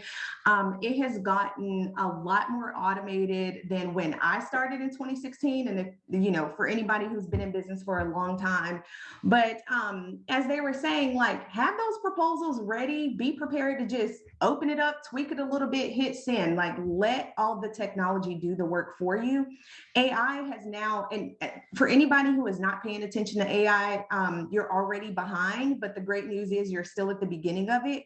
It is happening so quickly, so rapidly. Let AI do some of this work for you. I was like internally giggling at Adrian. He had, you know, his 2 screens up at his different angles. And I was like, I wonder if he knows there's an AI that can do that for you. Literally, if you're running social media, automate it through AI. If you are, you know, not a graphics person, but you need to be, if you need to create a website, AI is doing everything now. So I know it feels overwhelming to just really understand like a lot of these different pieces, but I also wanted to just quickly speak to that capability statement as well. You know, similar to how we do with resumes, you know, we're putting on there the job that we want to have. And I think that that can apply to capability statements, but I want to be specific about a couple things. The first is do not oversell yourself where you cannot, don't fake it till you make it. It's not, it works in some areas, it will not work. And when it comes to like a capability statement or becoming someone's supplier diversity, because they are so specific about how they use their systems and softwares, they're going to put a keyword in there. It's going to be the one keyword that you barely got experience in, and that's going to be the one that they call you for. So make sure your capability statement actually speaks to your capabilities. If you want to move into another area or sector, that's where partnerships are really beneficial when it comes to that capability statement. You can put other capabilities on there as long as you have that true, genuine, strong partnership with another company or another small business owner that can actually deliver on those services. So I wanted to also speak to that as well. Let technology be your guide and to do a lot of that heavy lifting for you. But when it also comes to that capability statement, you know, make sure you're speaking to what you can actually do and how you can actually roll out whatever it is that you say that you can do. Or if I could piggyback on that, if it's not what you can do, that you have a team around you that can do. Because if you saw on my capability statement, it had videography, it had areas that I didn't know anything about. But what I did was I identified contractors who didn't know how to go after the business. And that's where I was good. I was a great salesperson. I can go after the business and then I can farm it out from there. So all I was just a gatekeeper to the business. And then I would pitch myself as being able to do all these different services. And then they would give me that opportunity. So if you can't do it, make sure that someone in your circle can. And that's where we go back to these conferences. And I want to have that conversation as we start to wind down. I see our next guest ready to go and speak to you guys. The power of conferences and being prepared and knowing what you want to, it's not there. You're not there to go and just be like, hey, I'm just want to kick it in and catch up. You're there to do business or to further your business, support your business, or gain new business, right? And so I don't know if anyone has any of our panelists have any tips and tricks that you want to share, or any, any anecdotal story about how you were able to create a connection at a conference in a business? Yeah, I can speak to that. When it comes to conferences, I'm very strategic. I think it was Tahana who stated about going there and setting up meetings. I'll have meetings set up before I even get there. I'm reaching out to people, social media, like we now have a director of communication. We're blasting, hey, he's going to be at the conference. Let's schedule some time. Get yourself a Calendly.com account. So all they got to do is pick a time and you're good to go.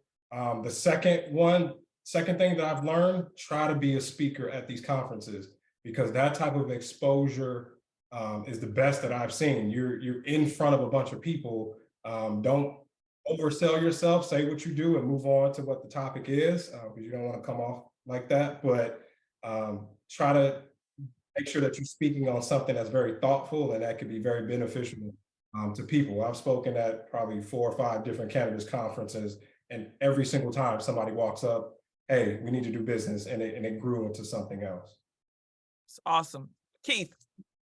Yeah, so I want to hit on something small back on that capability statement to also focus on, and that's the industry codes, right? They call them the NAICS code.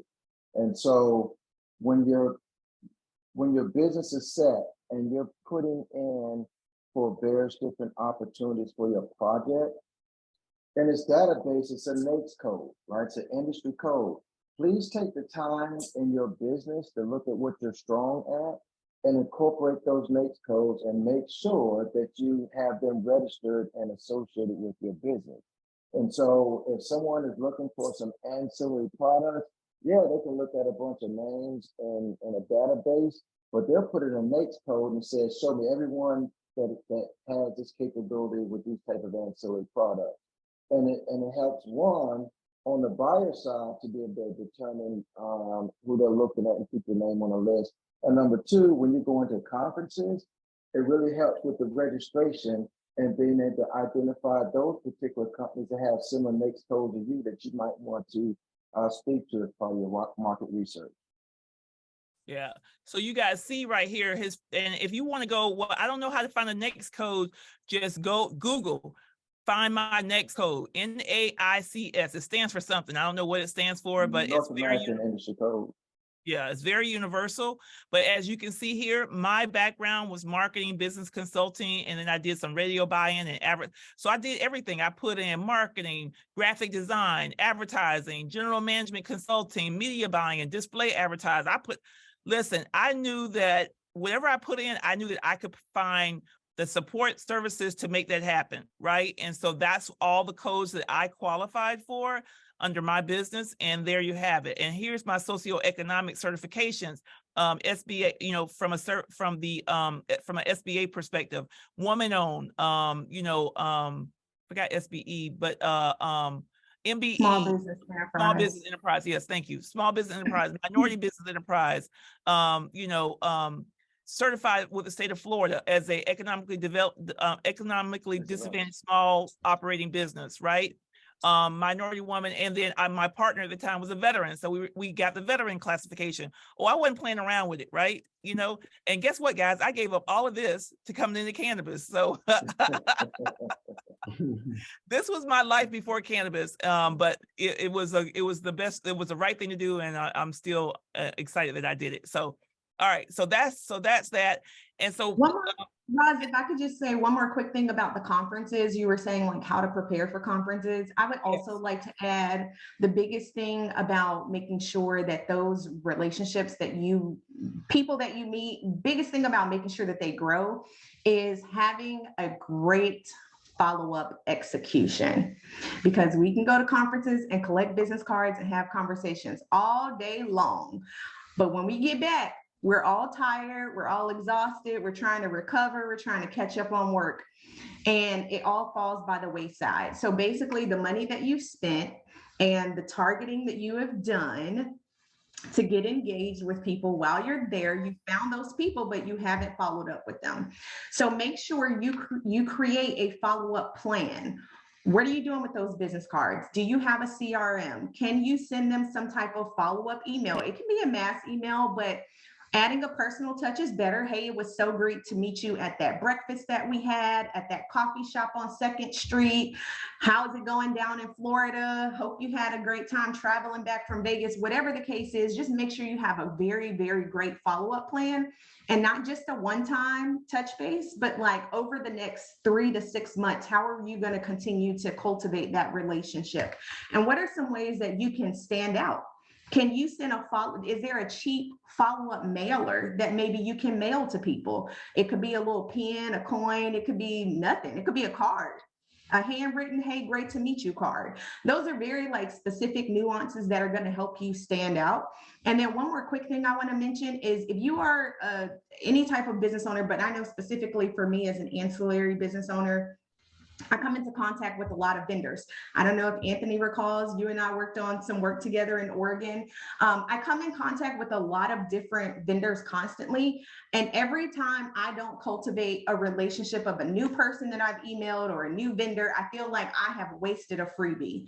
So consider that as well. Even if, you know, as you go through your day-to-day, at the end of the week, think about like, who's a new person that I emailed this week that I didn't know before?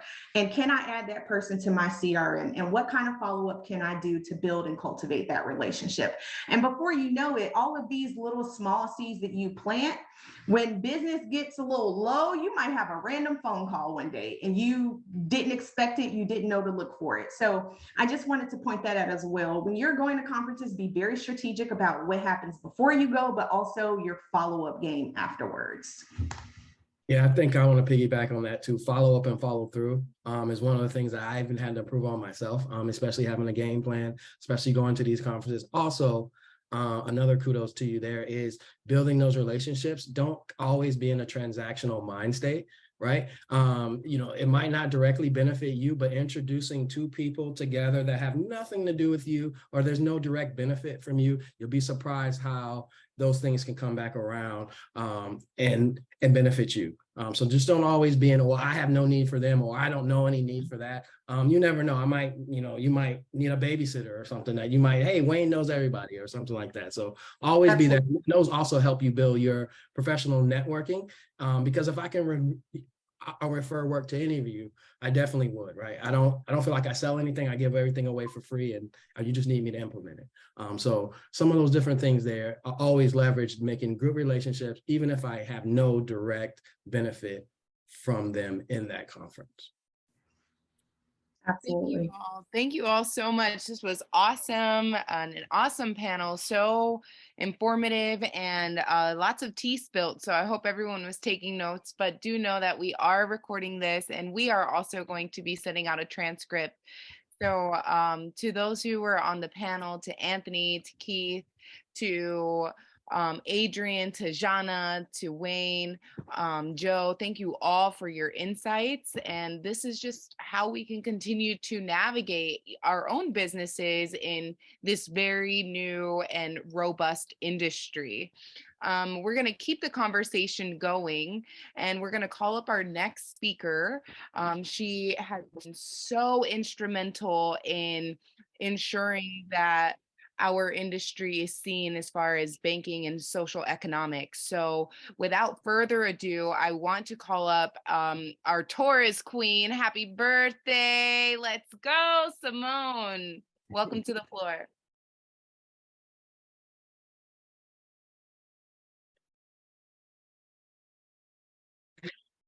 Can you hear me now? Can everybody hear me? Yep. All right. Hey, everybody. How's everybody doing?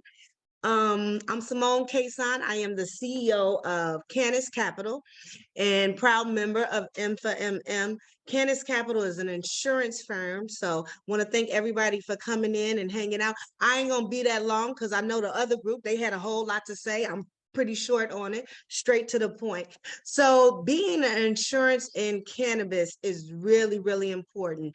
When I first started this thing, I didn't know how important we were in the whole supply chain. And Eric Foster, my partner in crime, always refers to me as the Tom Brady of the whole supply chain.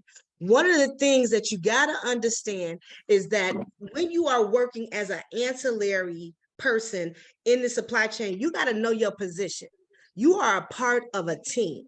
Now, as insurance, I'm the quarterback. Because guess what? You can't do nothing without me. You can't get your license without me. You can't sign a lease without me. You can't get an operating agreement without me. You can't move a needle without me. I've learned that over and over again that I'm the saving grace. I have big contracts with large entities and they trust me to make sure that they have everything that they need. And as it's gone further and further and further, landlords and leases and even operating agreements have become even more strict with cannabis, right? So it's become even more strict that they have to be able to meet these different needs. So what I want you guys to know is that as an insurance agent, it's not just me giving you the basic.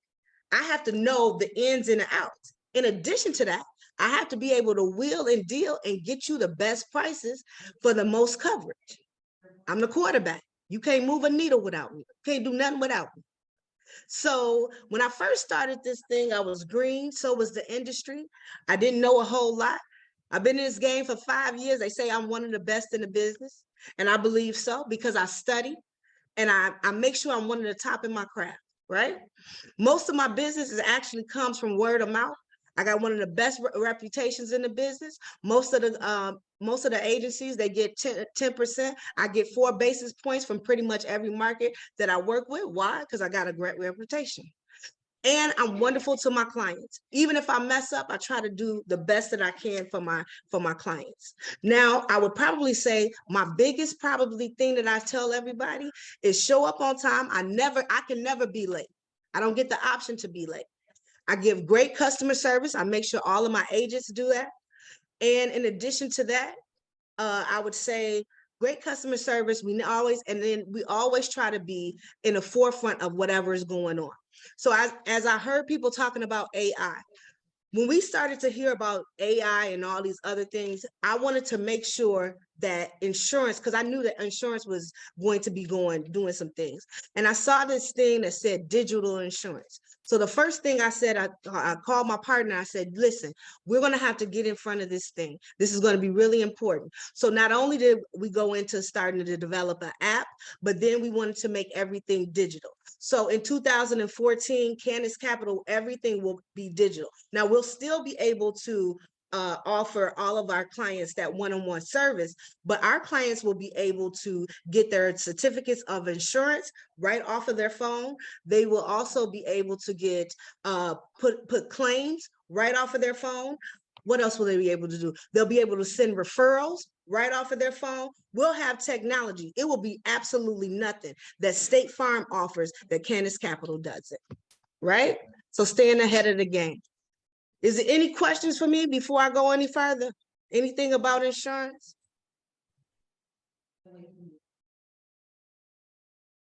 No? Okay.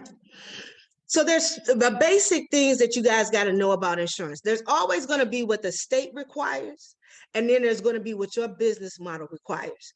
Every state that legalizes marijuana requires some form of insurance. And the reason being is because insurance is not federally governed. It's state governed. It is state governed. We have to make state requirements. We don't meet federal requirements. And it has to be protected. So whether you get a liquor license, whatever license you get, it's governed by your state. So every single state has some form of requirement. And it's not just general liability. Some of them have surety bonds, a municipality, or whatever it is, but you have to be able to meet that qualification. So general liability, that's a no-brainer. You're going to have that. And that's usually anywhere from $100,000 to $1 million. All right. The next one is if you have a product. A lot of them, like in Michigan, you have to have general liability and product liability, both of those together. And then you have to sign up, get an attestation signed. In addition to that, you also want to know what are the workman's comp. What are those requirements? And that's going to be based on what that state is. And that's based on how they define what an employee is. Are they including part-time? Are they including subcontractors? Who are they including? Whoever that is, you have to have workers' comp on there. Now, the owners are usually excluded, but make sure that you're aware of those things, right? So that's very, very important. You do not want to have a problem, especially growers and operators and processors. You do not want to have a problem with that. Last but not least, make sure that you find an agent that really knows the business. And that's going to be important because it depends on how they put in that application is going to be really dependent on how you get a premium. If they put in an application wrong, like if I put in a dispensary as a manufacturer, that's really the difference between a $4,000 premium and a $40,000 premium. A big, big difference. So make sure that you get somebody that understands your risk, understands the industry, and understands that you have a deadline to meet, whether it's your license or your lease, and that they play their part. And that's pretty much it. That was quick, right? I ain't got that much to say. I know y'all had a lot to say. I ain't got that much to say. Well, with Simone, I think it's so important for you guys to understand that as you are talking about going and doing business, that some of the cannabis companies are going to ask for your insurance. And if you don't have that, and if you don't have the proper coverage, you're not going to be able to get that contract. So a part of being contract ready is also understanding insurance do I need to have to protect my business. And you need to have someone that you can call on and say, hey, here's where I am right now. So I guess, Simone, let me ask you a question. I'm a business, I don't have a contract yet. I'm doing minimal services. Are there levels of insurance coverage that can start with a minimal and then increase as I start to grow my business or need more coverage? Well, okay, so first off, anybody that has a license can be insured. That's the first thing. Now let's look at it. Now there are some companies some entities that we say no to. So if you're not working in a commercial kitchen, then you can't be insured. It doesn't matter. Also, if you're making a very small amount, like if you're doing $25,000 a year, that's not worth even being insurable. And the reason being is because if something happened, you could pay you could pay it off yourself. So those are not going to be insurable. Usually we're looking at income of $100,000 or more. You're going to be able to have a license, a commercial license of some sort. And then those are going to be able to get you insurance. And that's when you want to be able to have protection, right?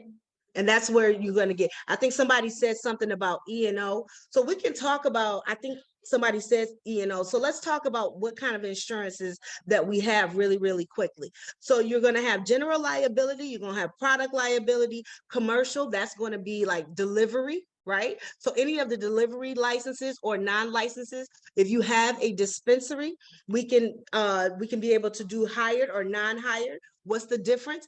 Hired is going to mean that the entity owns the car. Non-hired, that means that the person owns the car, right? So we can do any of those. We've made policies for that. In addition to that, I want you guys to know, cannabis is still young. So if you really have a good relationship with the underwriters, and I've done this several times, I've actually had policies made for my clients because I have good relationships with them. Ain't no dirt on my name. So if I can't get it, if it doesn't exist, I can go and get it made. And so cannabis is that young that you can create a policy because every year new requirements and new licenses are being created.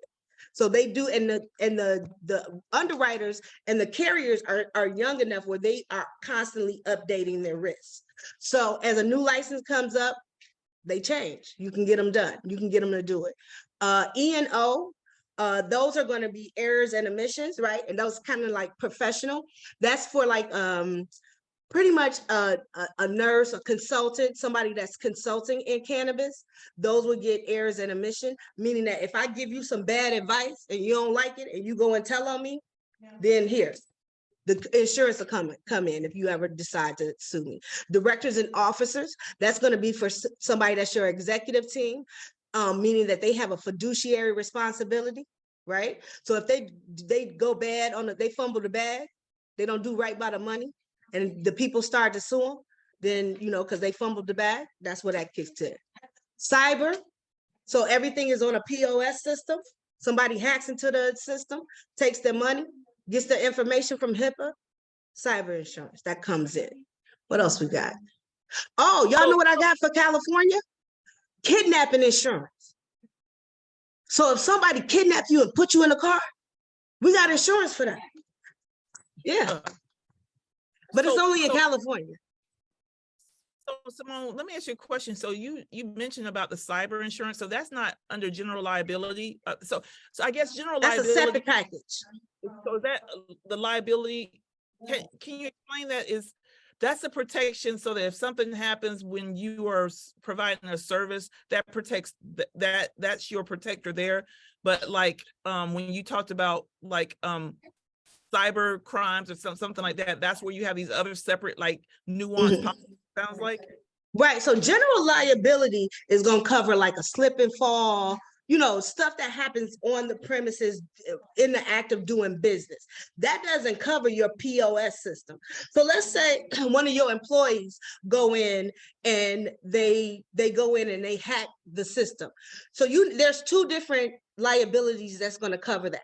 So there's employee liability that would cover, in the event your employee break bad, or it's going to be cyber liability that covers the POS system if it ever gets compromised, which will cover your HIPAA, all of their information, or it's going to cover the POS system. Yeah.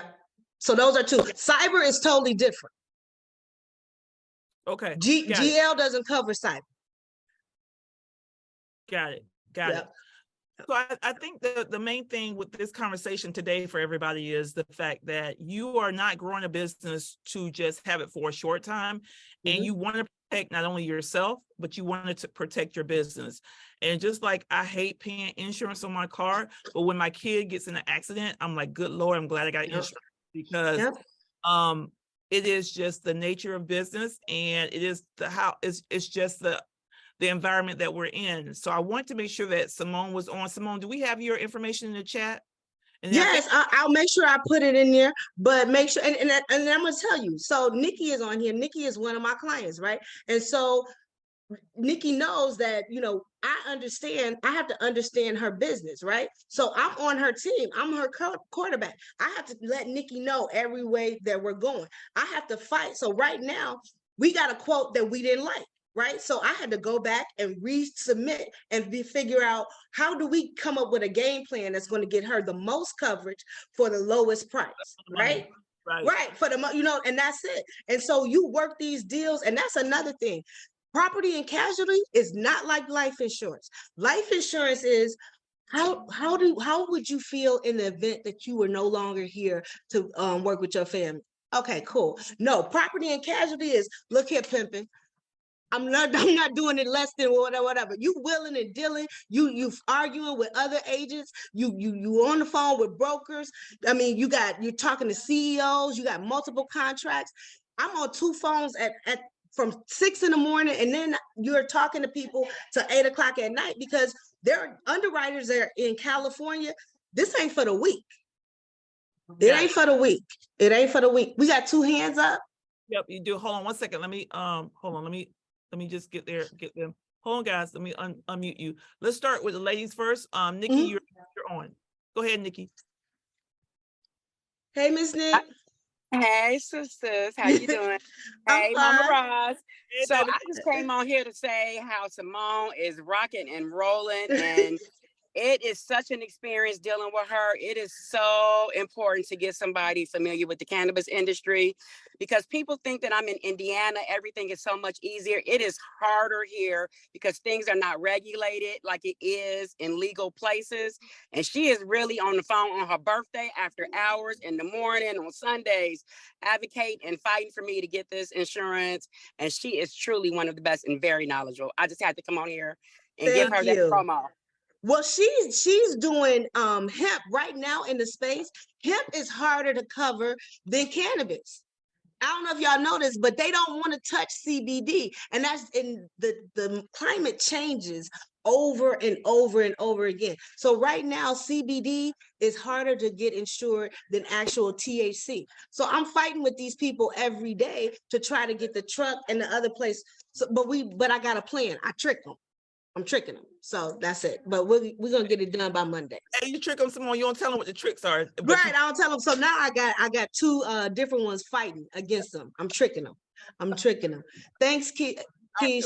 Adrian, I think Mr. Adrian had something. All right, Adrian, there you go.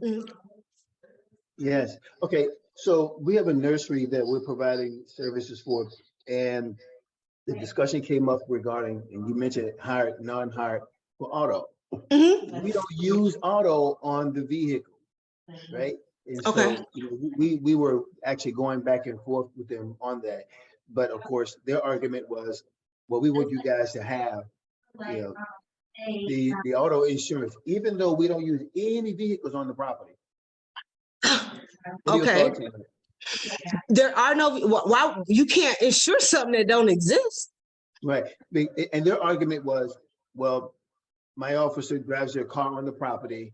What happens if one of their vehicles, one of the client's vehicles, hits my officer? No, that's not your business. That ain't your business. So that's if a client's car gets hit, that's under your general liability, right? So that's a general liability thing. Something happens on the premises. That's not your business if something happens to them. Auto is only covered if they are working for you. So think about it like this.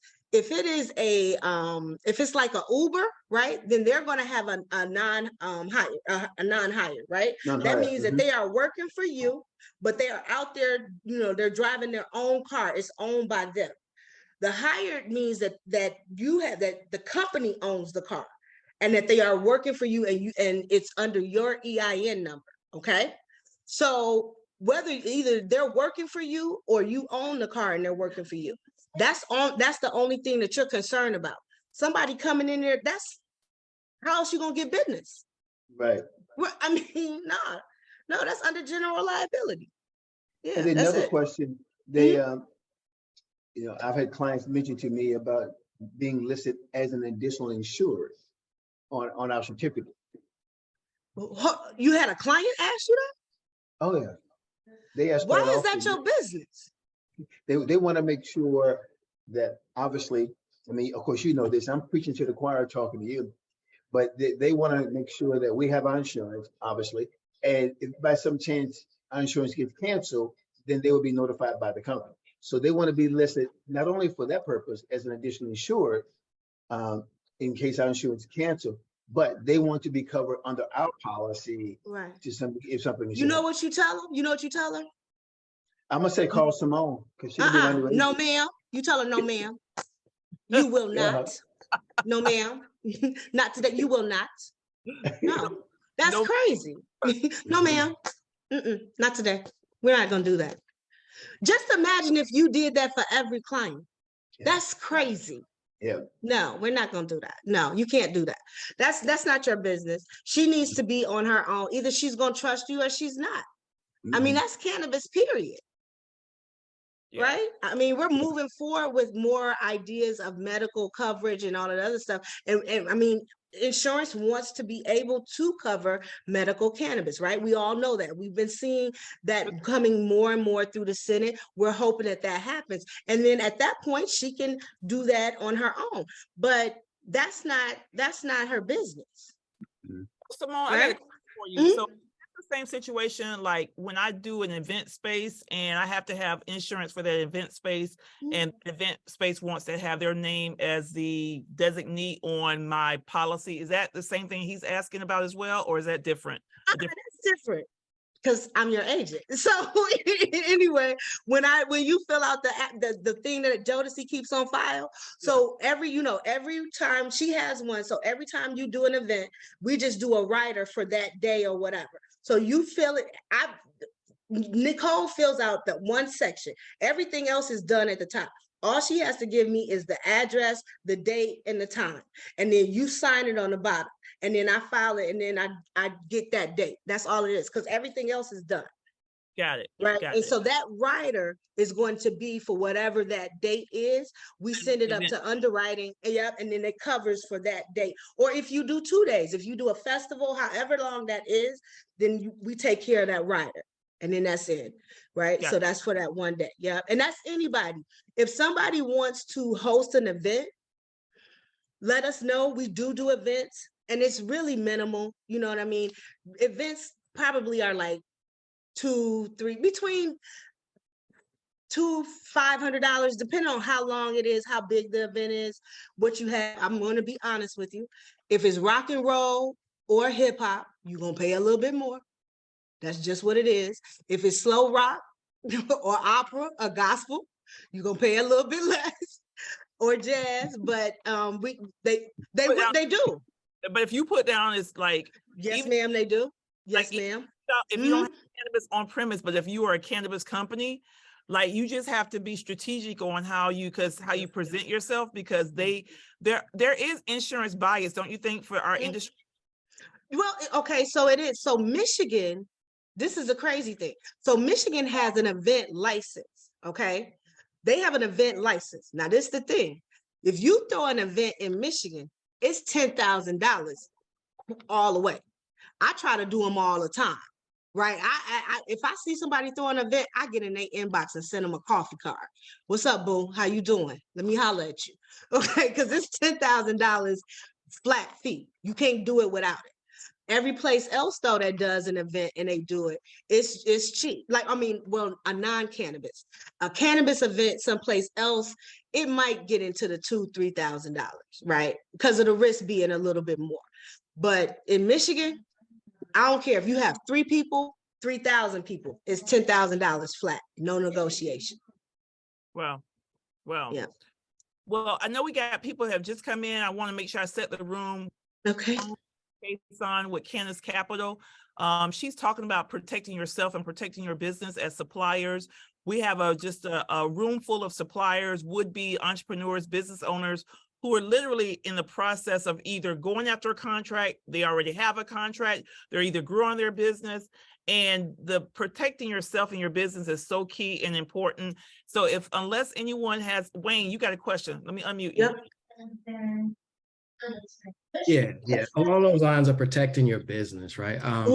Your opinion on having, especially us being entrepreneurs and just being a lot of startups and on the upward trajectory, your opinion on getting life insurance or key man insurance, right? Yeah. Right.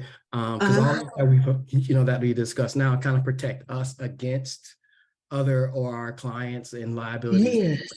What protect us if, we are really critical or have critical partners that are businesses, right? And I've just been a witness to one business a couple of years ago that really went down because one of the key members, from a financial standpoint, right, died. Cool. So what was your opinion on that? That's what I was just wondering. So we do it. Okay, so let me just go through a couple of things. We actually offer, there's not many companies that even offer buy-sell agreements or key man insurance for cannabis. So we cover 4 industries: cannabis, craft beverage, hospitality, and professional athletes, right? And so the same company that does our professional athletes division also does our key man insurance. And both of those are covered by the Lloyd's of London. And I don't know if you guys know who the Lloyd's of London is. Not every agency can cover them, but if you get approved by them, they pay out everything. That's all they do is pay out. They want to give you money, right? And so it's the biggest insurance syndicate in the world. All right. So they cover, and they're the only ones that will cover cannabis, key man. So if anybody doesn't know what key man is, key man insurance just pretty much says you are too important. If we lost you, how much it would cost for us to replace you. So hypothetically speaking, never want it to happen, but let's say, heaven forbid, something happened to Miss Ross. How much would it cost us to replace Miss Ross, right? So it would be a key man policy, let's say of $1 million. Now, understand this, they only give as much as what the books are on, because the carriers, the marketers never want you to be worth more dead than you are alive. Right? And so the policy goes on for 1 year, and then you can renew it over and over and over again. Okay, that's how that goes. Now, buy sale agreements are, we're partnership, right? And so in the event something happens, then I can buy you out. So let's say Roz and I are partners, right? So we own a business. She's married and I'm married. I don't like her man, she don't like mine, right? So if something were to happen to me, she don't want to work with him. They don't get along. So she wants to make sure that she can buy him out if something happened to me, so she ain't got to deal with him, and vice versa. Make sense? Yes. Because if something happened to me, she's stuck with him. Yeah, by law, right? By law, right? She don't want to deal with him. So they write out, now mind you, these are written out in contracts, but the contract don't mean nothing if you don't got no money behind it.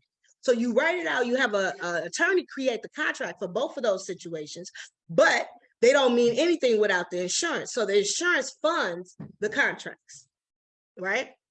Got it.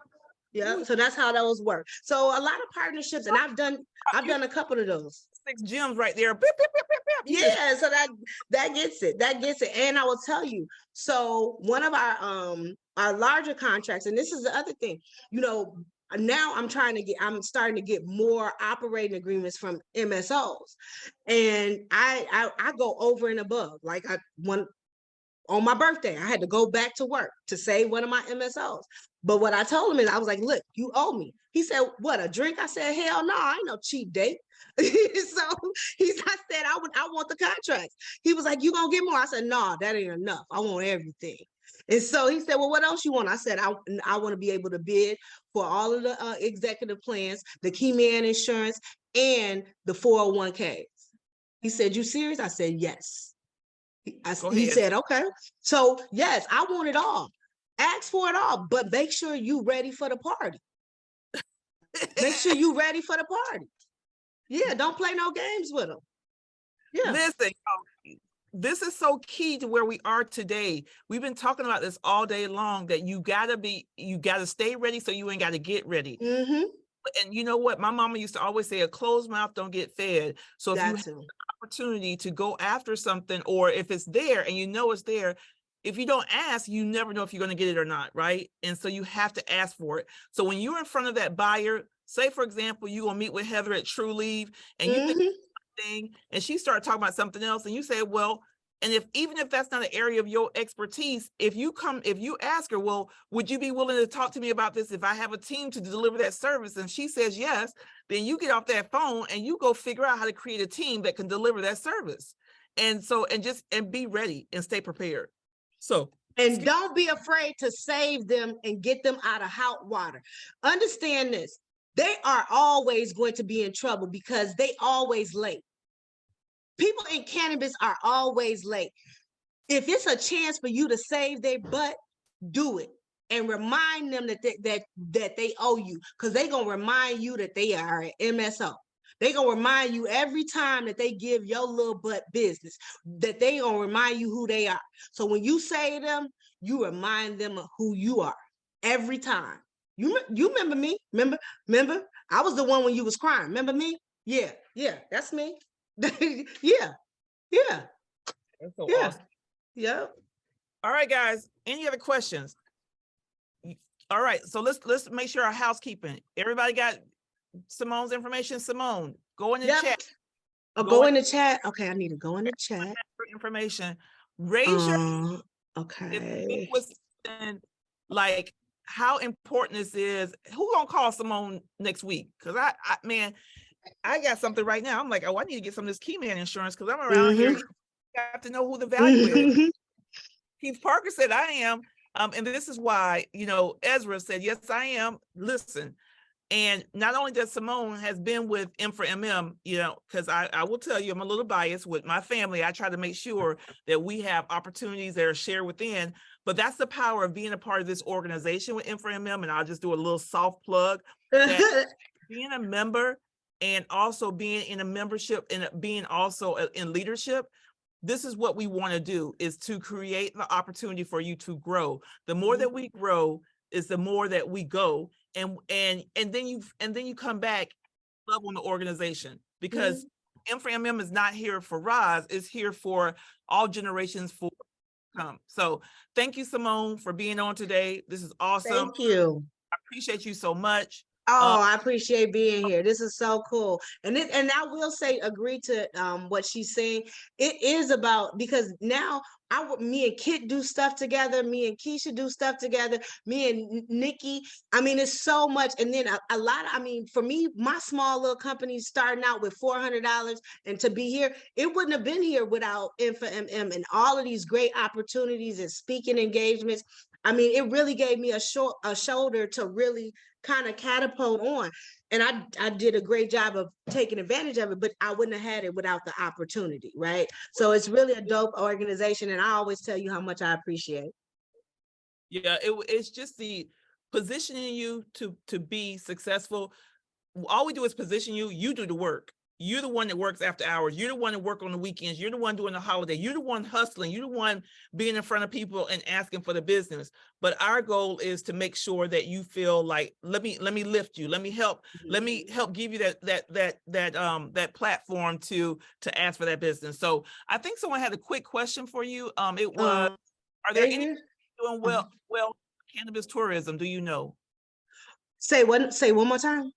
Are there any states doing well around cannabis tourism? Anybody doing any cannabis? Yeah, I mean, well, you know, Colorado is doing great in cannabis tourism. Michigan is starting to get a real good cannabis tourism, because, you know, Michigan is like kind of touristy anyway. Of course, California has a great cannabis tourism. I think, who else? If Eric knows of another place, but like the ones that have, I would say any place that has been legal for at least 4 years is starting to get a pretty good tourism kind of area, right? So if you're looking at a place to kind of do an event or whatever, or if you just want to do it for yourself, I would say any place that's been recreational for 4 years, not medical, you don't want that smoke, but any place that's probably about 4-year season, you could probably find a tourist place. And then also go on Facebook. It's a cannabis tourism group. Search those groups and they'll be able to help you. I love it. Thank you, Simone. Right.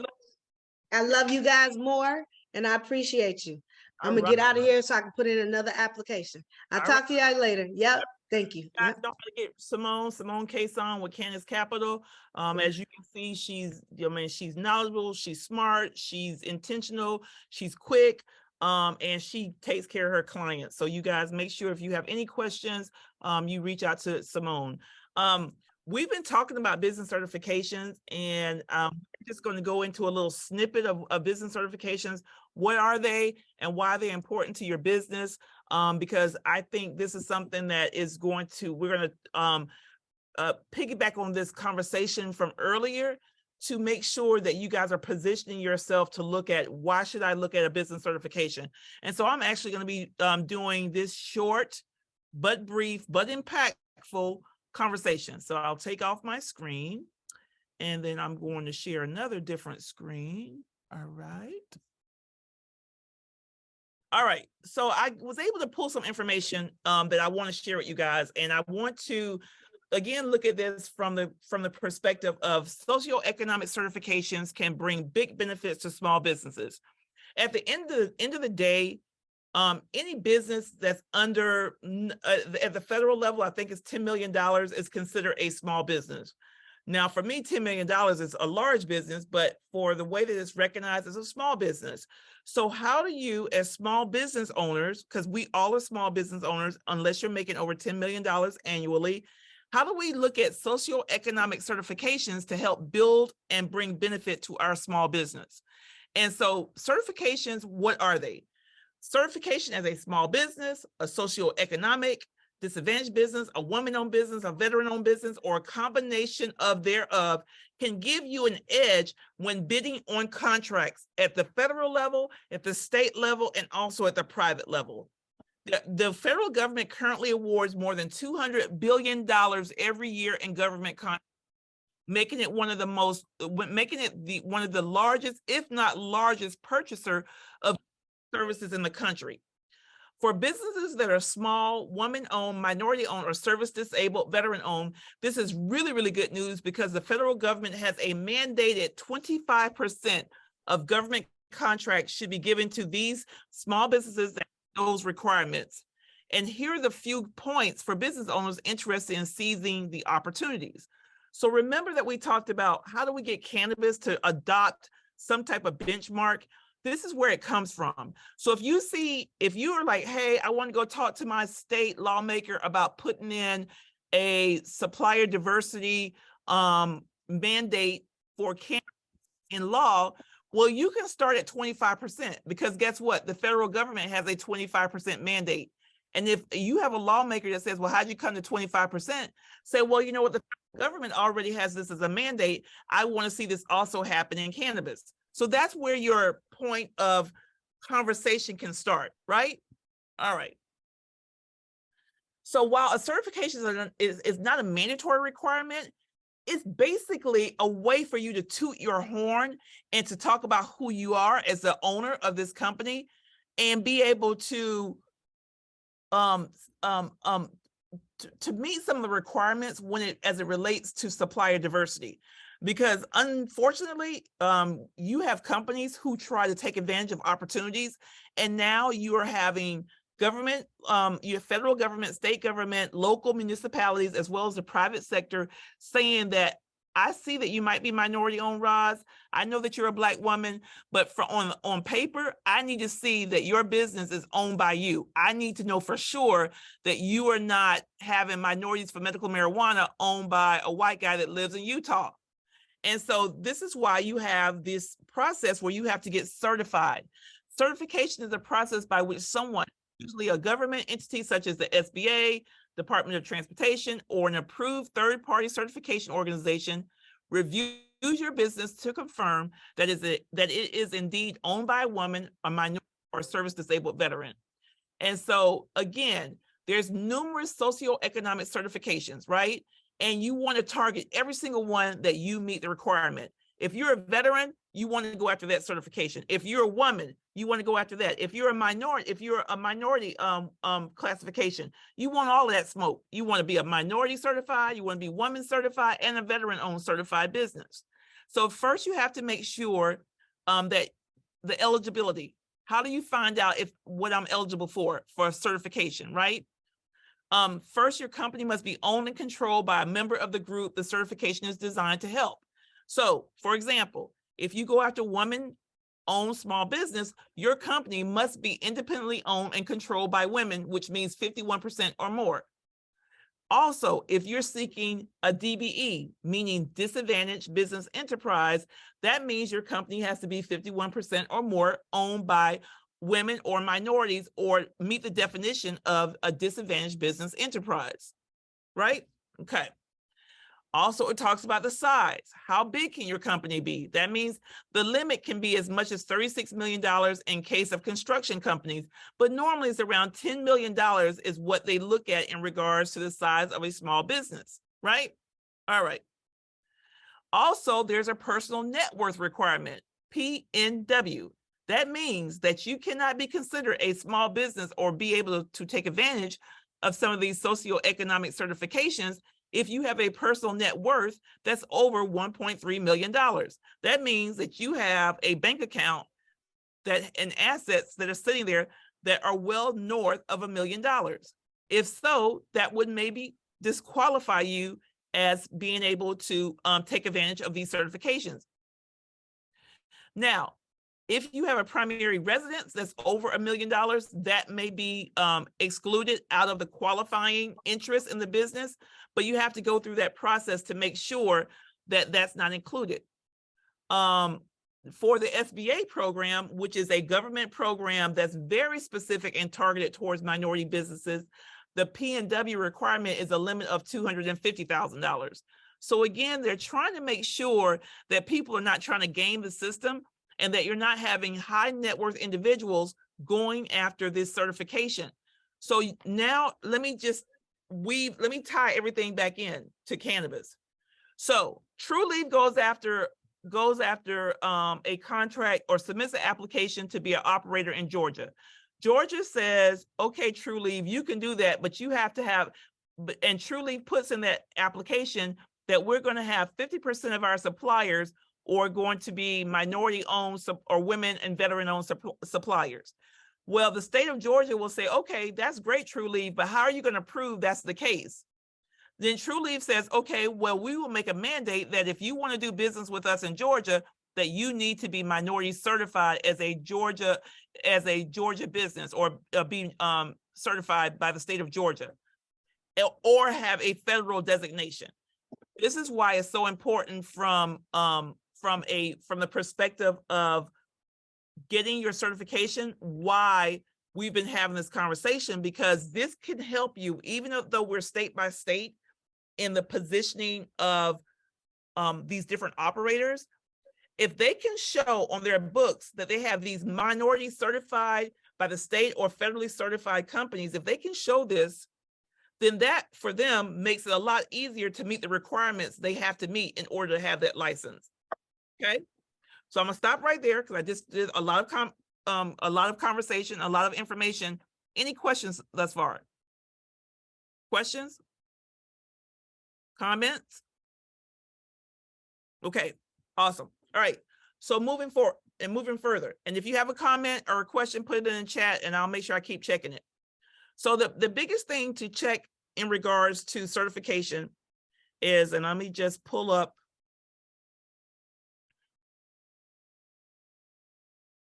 I'm going to pull up the one that I think is the best is the National Minority Certification, National Minority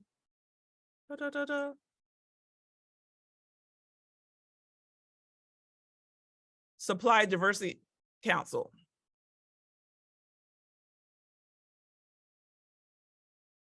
All right. So let me pull this up.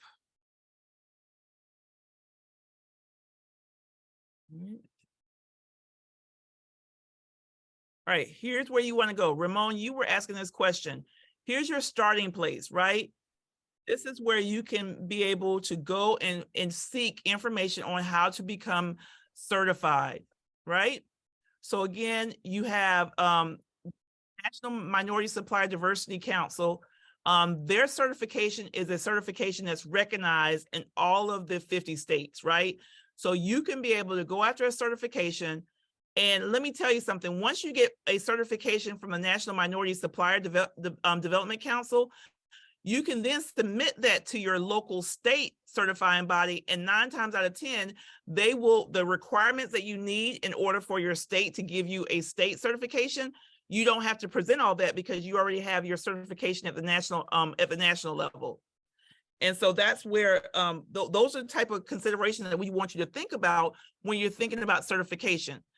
Now, the cost of certification, they're not charging you for certification. They're charging you, and like I will say this, NMSDC may have a charge, but if you want to go after a certification for your state, there's no charge for that. It is actually, you go online, you go pull up your state. If it's Georgia, become Georgia Minority Certified. If you pull that up, it's going to point you to the state of Georgia. There is an agency that oversees minority certification, and all you do is go pull down the instructions, you follow the instruction. Literally, that's it. Like, I mean, I can't even tell you, it's that simple. The instructions are gonna for specific things. It's gonna ask you for your business license. It's gonna ask you for your your state license. They're going to want to know that you're registered with the state that you're looking for minority certification in. It's going to ask you if you are a, if you are a business, do you have, like your lease, right? Because they want to know that if you're a business and if you have a lease. Now, if you're a business and you work from home, you're going to be able to articulate that. It's going to ask for your driver's license. It's going to ask for things like any type of business contracts or any type of business letterhead. It's going to ask for your website address. It's going to vet out who you are to make sure that you're not gaming the system and trying to carry favor as a socioeconomic certified business when you're not one.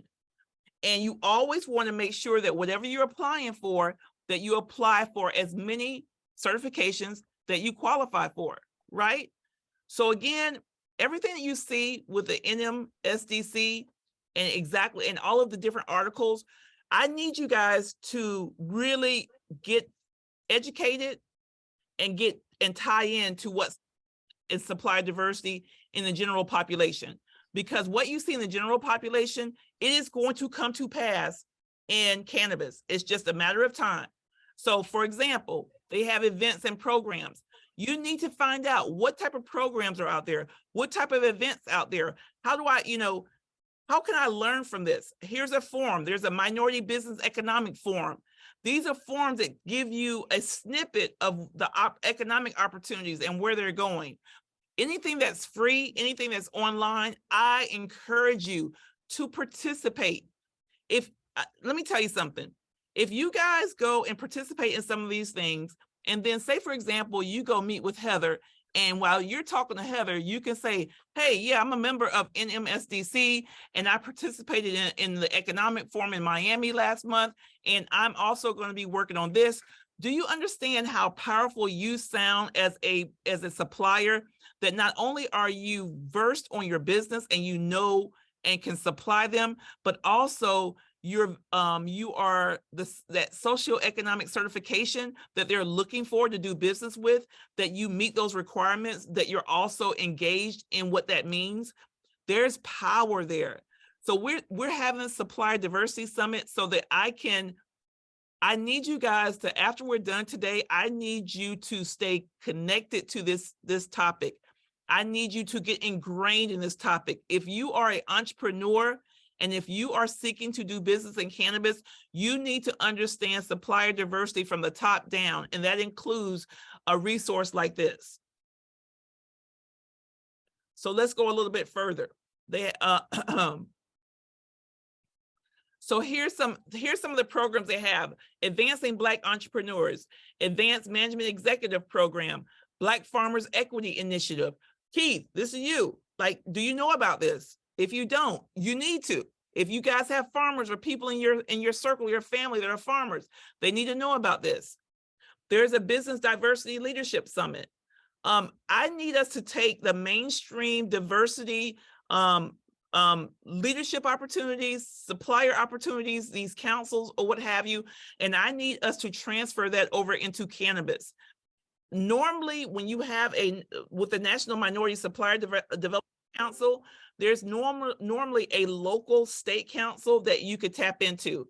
So if you were to type in Florida Minority Supplier Development Council, you should find a Florida or Georgia or Virginia or Maryland. You should find a local state chapter that can also support you and can help you. All right, so I'll stop right there. Questions, comments? So Keith is saying Lowe's is providing cost reimbursement for fees this year associated with NMDSC. So do you mind, Keith, can you share a little bit about your relationship with Lowe's and what their support and how the NMDSC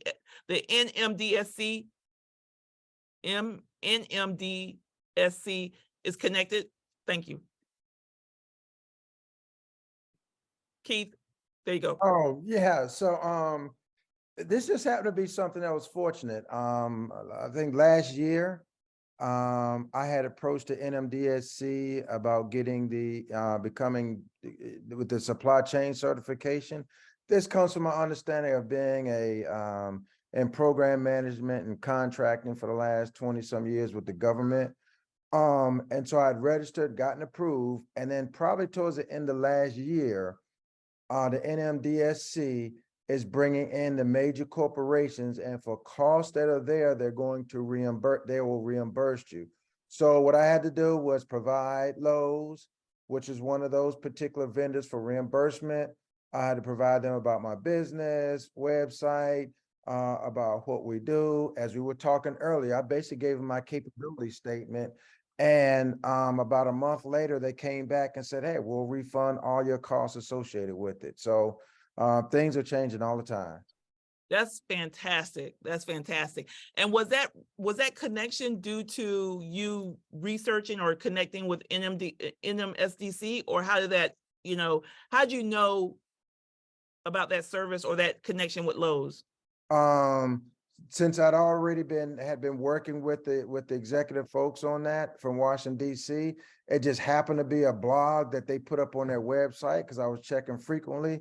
I asked the executive team and they're like, yeah, this is brand new.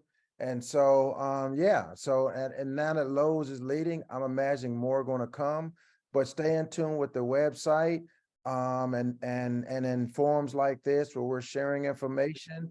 And, we can all, get better entitlements and move forward in a better way. So did they have any issue with you being in the hemp space? No, because actually that was my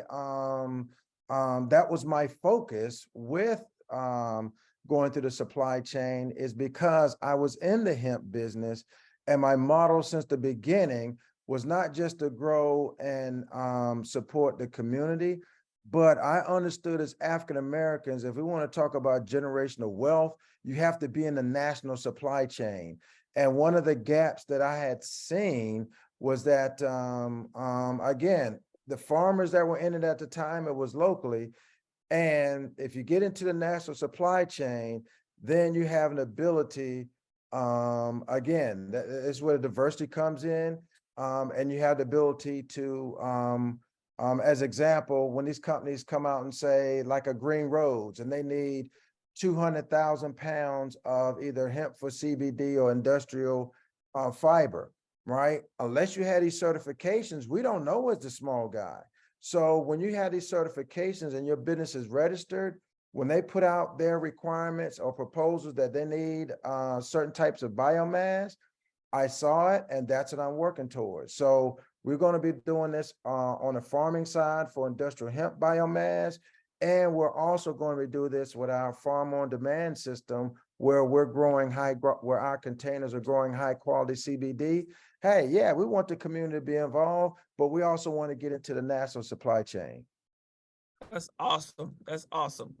So, all right, so let's do this. I'm going to, hold on one second. I'm gonna share my screen again. I got Ramon, I got a couple of other folks who are like, okay, how do I do this at the state level, right? Like, what do we need to do? So I'm gonna take you through a tutorial. So let me share my screen. And I use Virginia, okay? Because Sarah, I heard you say something about Virginia, so I got you covered. Hold on one second.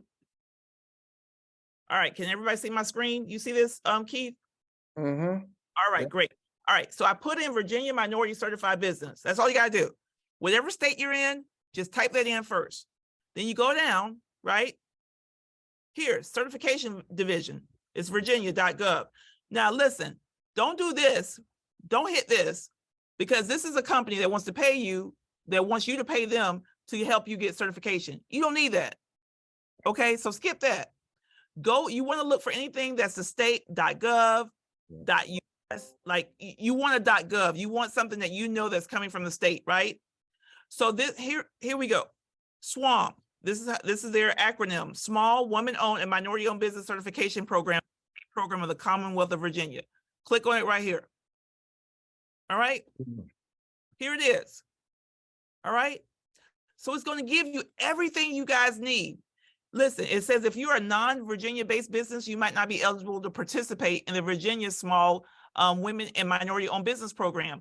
So let me tell you guys, if there's a state, like say for example, if there's a state that you are that you want to do business in, and you don't have a certification for that state, that's why having a certification from the National Minority Supplier Council is such a great thing, because they vet you for national type of opportunities. Or if you want to get a federal certification, like so there's two types of certifications: federal level and state level.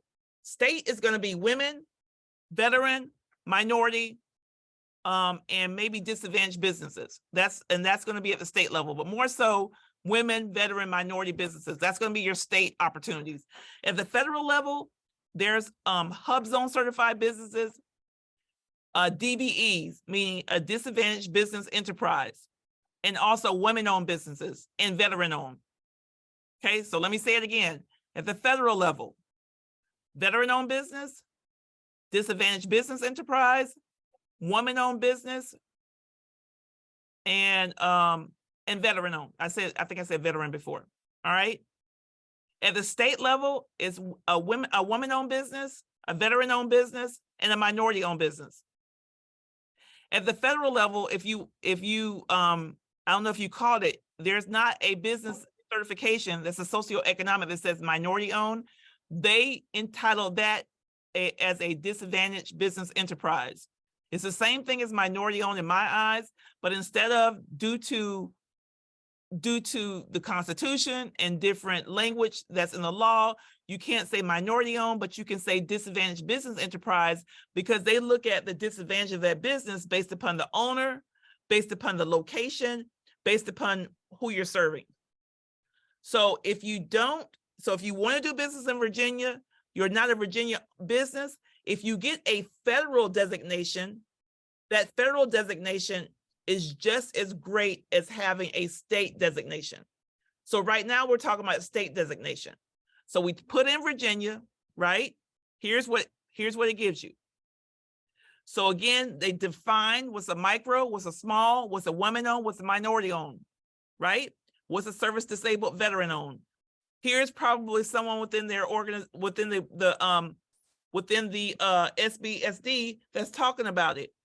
And here's the application portal instructions. There it is. So if you're in Virginia and you want to know, how do I apply for certification and what do I meet? Basically, it tells you all the information that you want right here. Here's your required documents. Here's your certification application. And then, of course, I know in the state of Florida, certification to be minority-owned and woman-owned certified, it lasts for like 2 years or 3 years. And so you will get a letter in the mail that says it's time for you to do, or you'll get it via email. But this is for the state of Virginia. So all I'm saying to you guys is that it's not rocket science, right? So if we go back, let's change Virginia to California.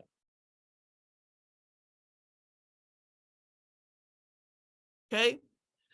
Skip this. You don't want that. Skip this. You don't want that. Here we go. Certifications in California, right? Here we go. Available certifications. This is what you want to click on. Supplier diversity. Here's all the certifications. Here's what you need to do. Here's all the definitions. Okay. And then it takes you through. Here's the website. I'm going to actually, this is a great national resource too. So I'm going to actually see if I can put this into chat. Hold on one second. All right. So you guys see, you see here? Let me see if I can put this in the chat. But again, you guys don't have to start from scratch. Here's again, for the Small Business Administration, here's all their certification information. Here, I'm going to make this bigger. Take a picture of the screen. Oop. Here we go. Okay, let's start. That's page 1. You got website and phone number. Put that right there. Okay, everybody got it? Here's page 2. Okay, it talks about hub zones, women-owned, service-disabled veteran, businesses, the 8A program. This is all under the U.S. Small Business Administration. These are all federal programs that are socioeconomic certifications. Remember, federal certifications tend to open up doors for state certification.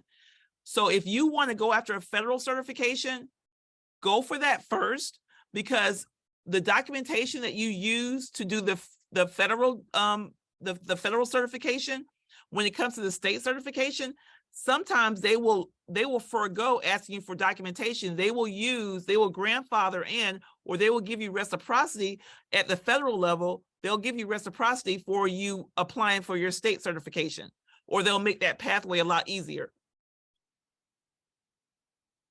And again, here's the NMSDC, their information.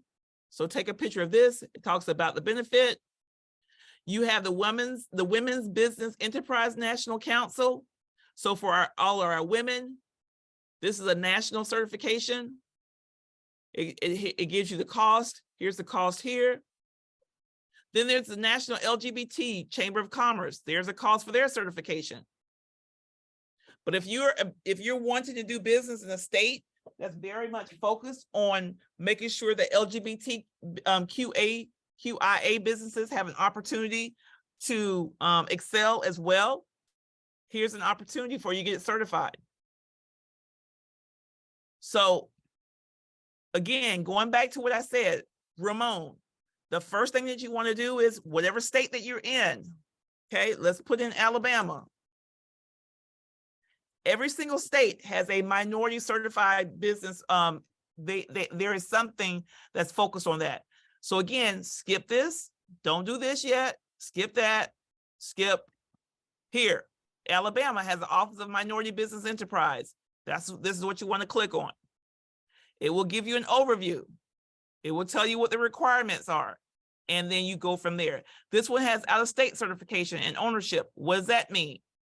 So if you guys go and just work the online portals that are there available for you, I promise you that you will not, the biggest challenge you're going to have is having all your documentation together so that you can apply.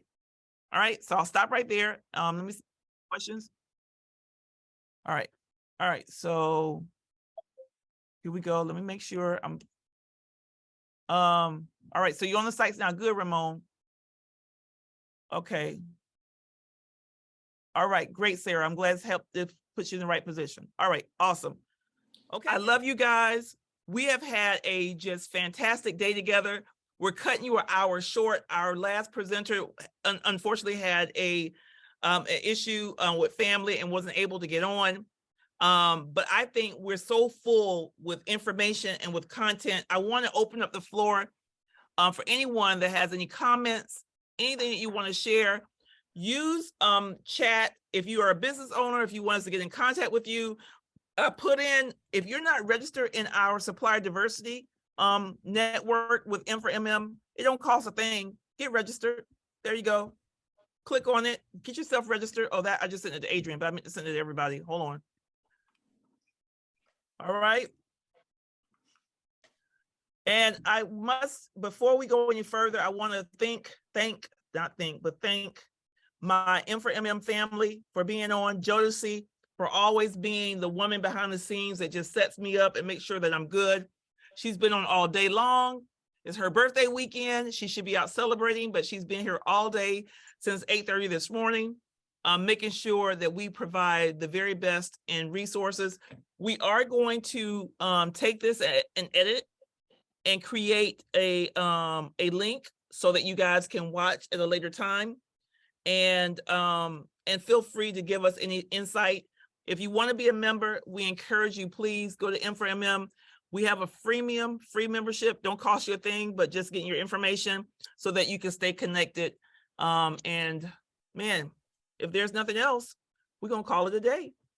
Well, before we leave, I do have something to say. Buzz, buzz, everyone. Thank you all for joining. Your girl Jodeci, another Taurus in the house. So happy birthday to all the Taurus. But I want to say a big thank you to Roz for giving me one of the biggest birthday presents I've ever received, which is how to really understand how to navigate my small business into this industry as providing so many different services and also having my own product line. So thank you, Roz. Thank you, Jarrell. Thank you to Adrian, Wayne, Keith, everybody that was on, Tajana, Simone. She's such a go, everybody. So this was so precious. Thank you. Thank you truly for sponsoring us, putting your money behind this, supporting us, and then also bringing your people on and saying that you are going to be committed to supplier diversity. We're in this fight together, y'all. This is not a solo fight. It's us together. I need you. We all need each other. And I love you guys. Have a great weekend. Love on your family and take some time out for yourself. And let's start on Monday and let's keep it rocking and rolling. And if I don't see you soon, I'll be on the Hill on Thursday. It's a Senate hearing on safe banking. God willing, they don't know if they put me on to testify. You better get ready because I'm gonna let them have it. But yes, in a very nice professional way. But they're gonna feel the energy behind why we're at a critical point right now. And I'm speaking not only for myself, but I'm speaking for every single person on this call that we know what we need. And please, Senator, please, ma'am, please, sir, it is time to get this passed. So stay tuned. If you're not going to be in DC, you can watch it on CNN or not CNN, but they have C-SPAN. Yeah, you can watch it. Yep. 9:45 a.m. Yep. Tim. Yep. See you guys. Thank you. Have a great day. Thank you.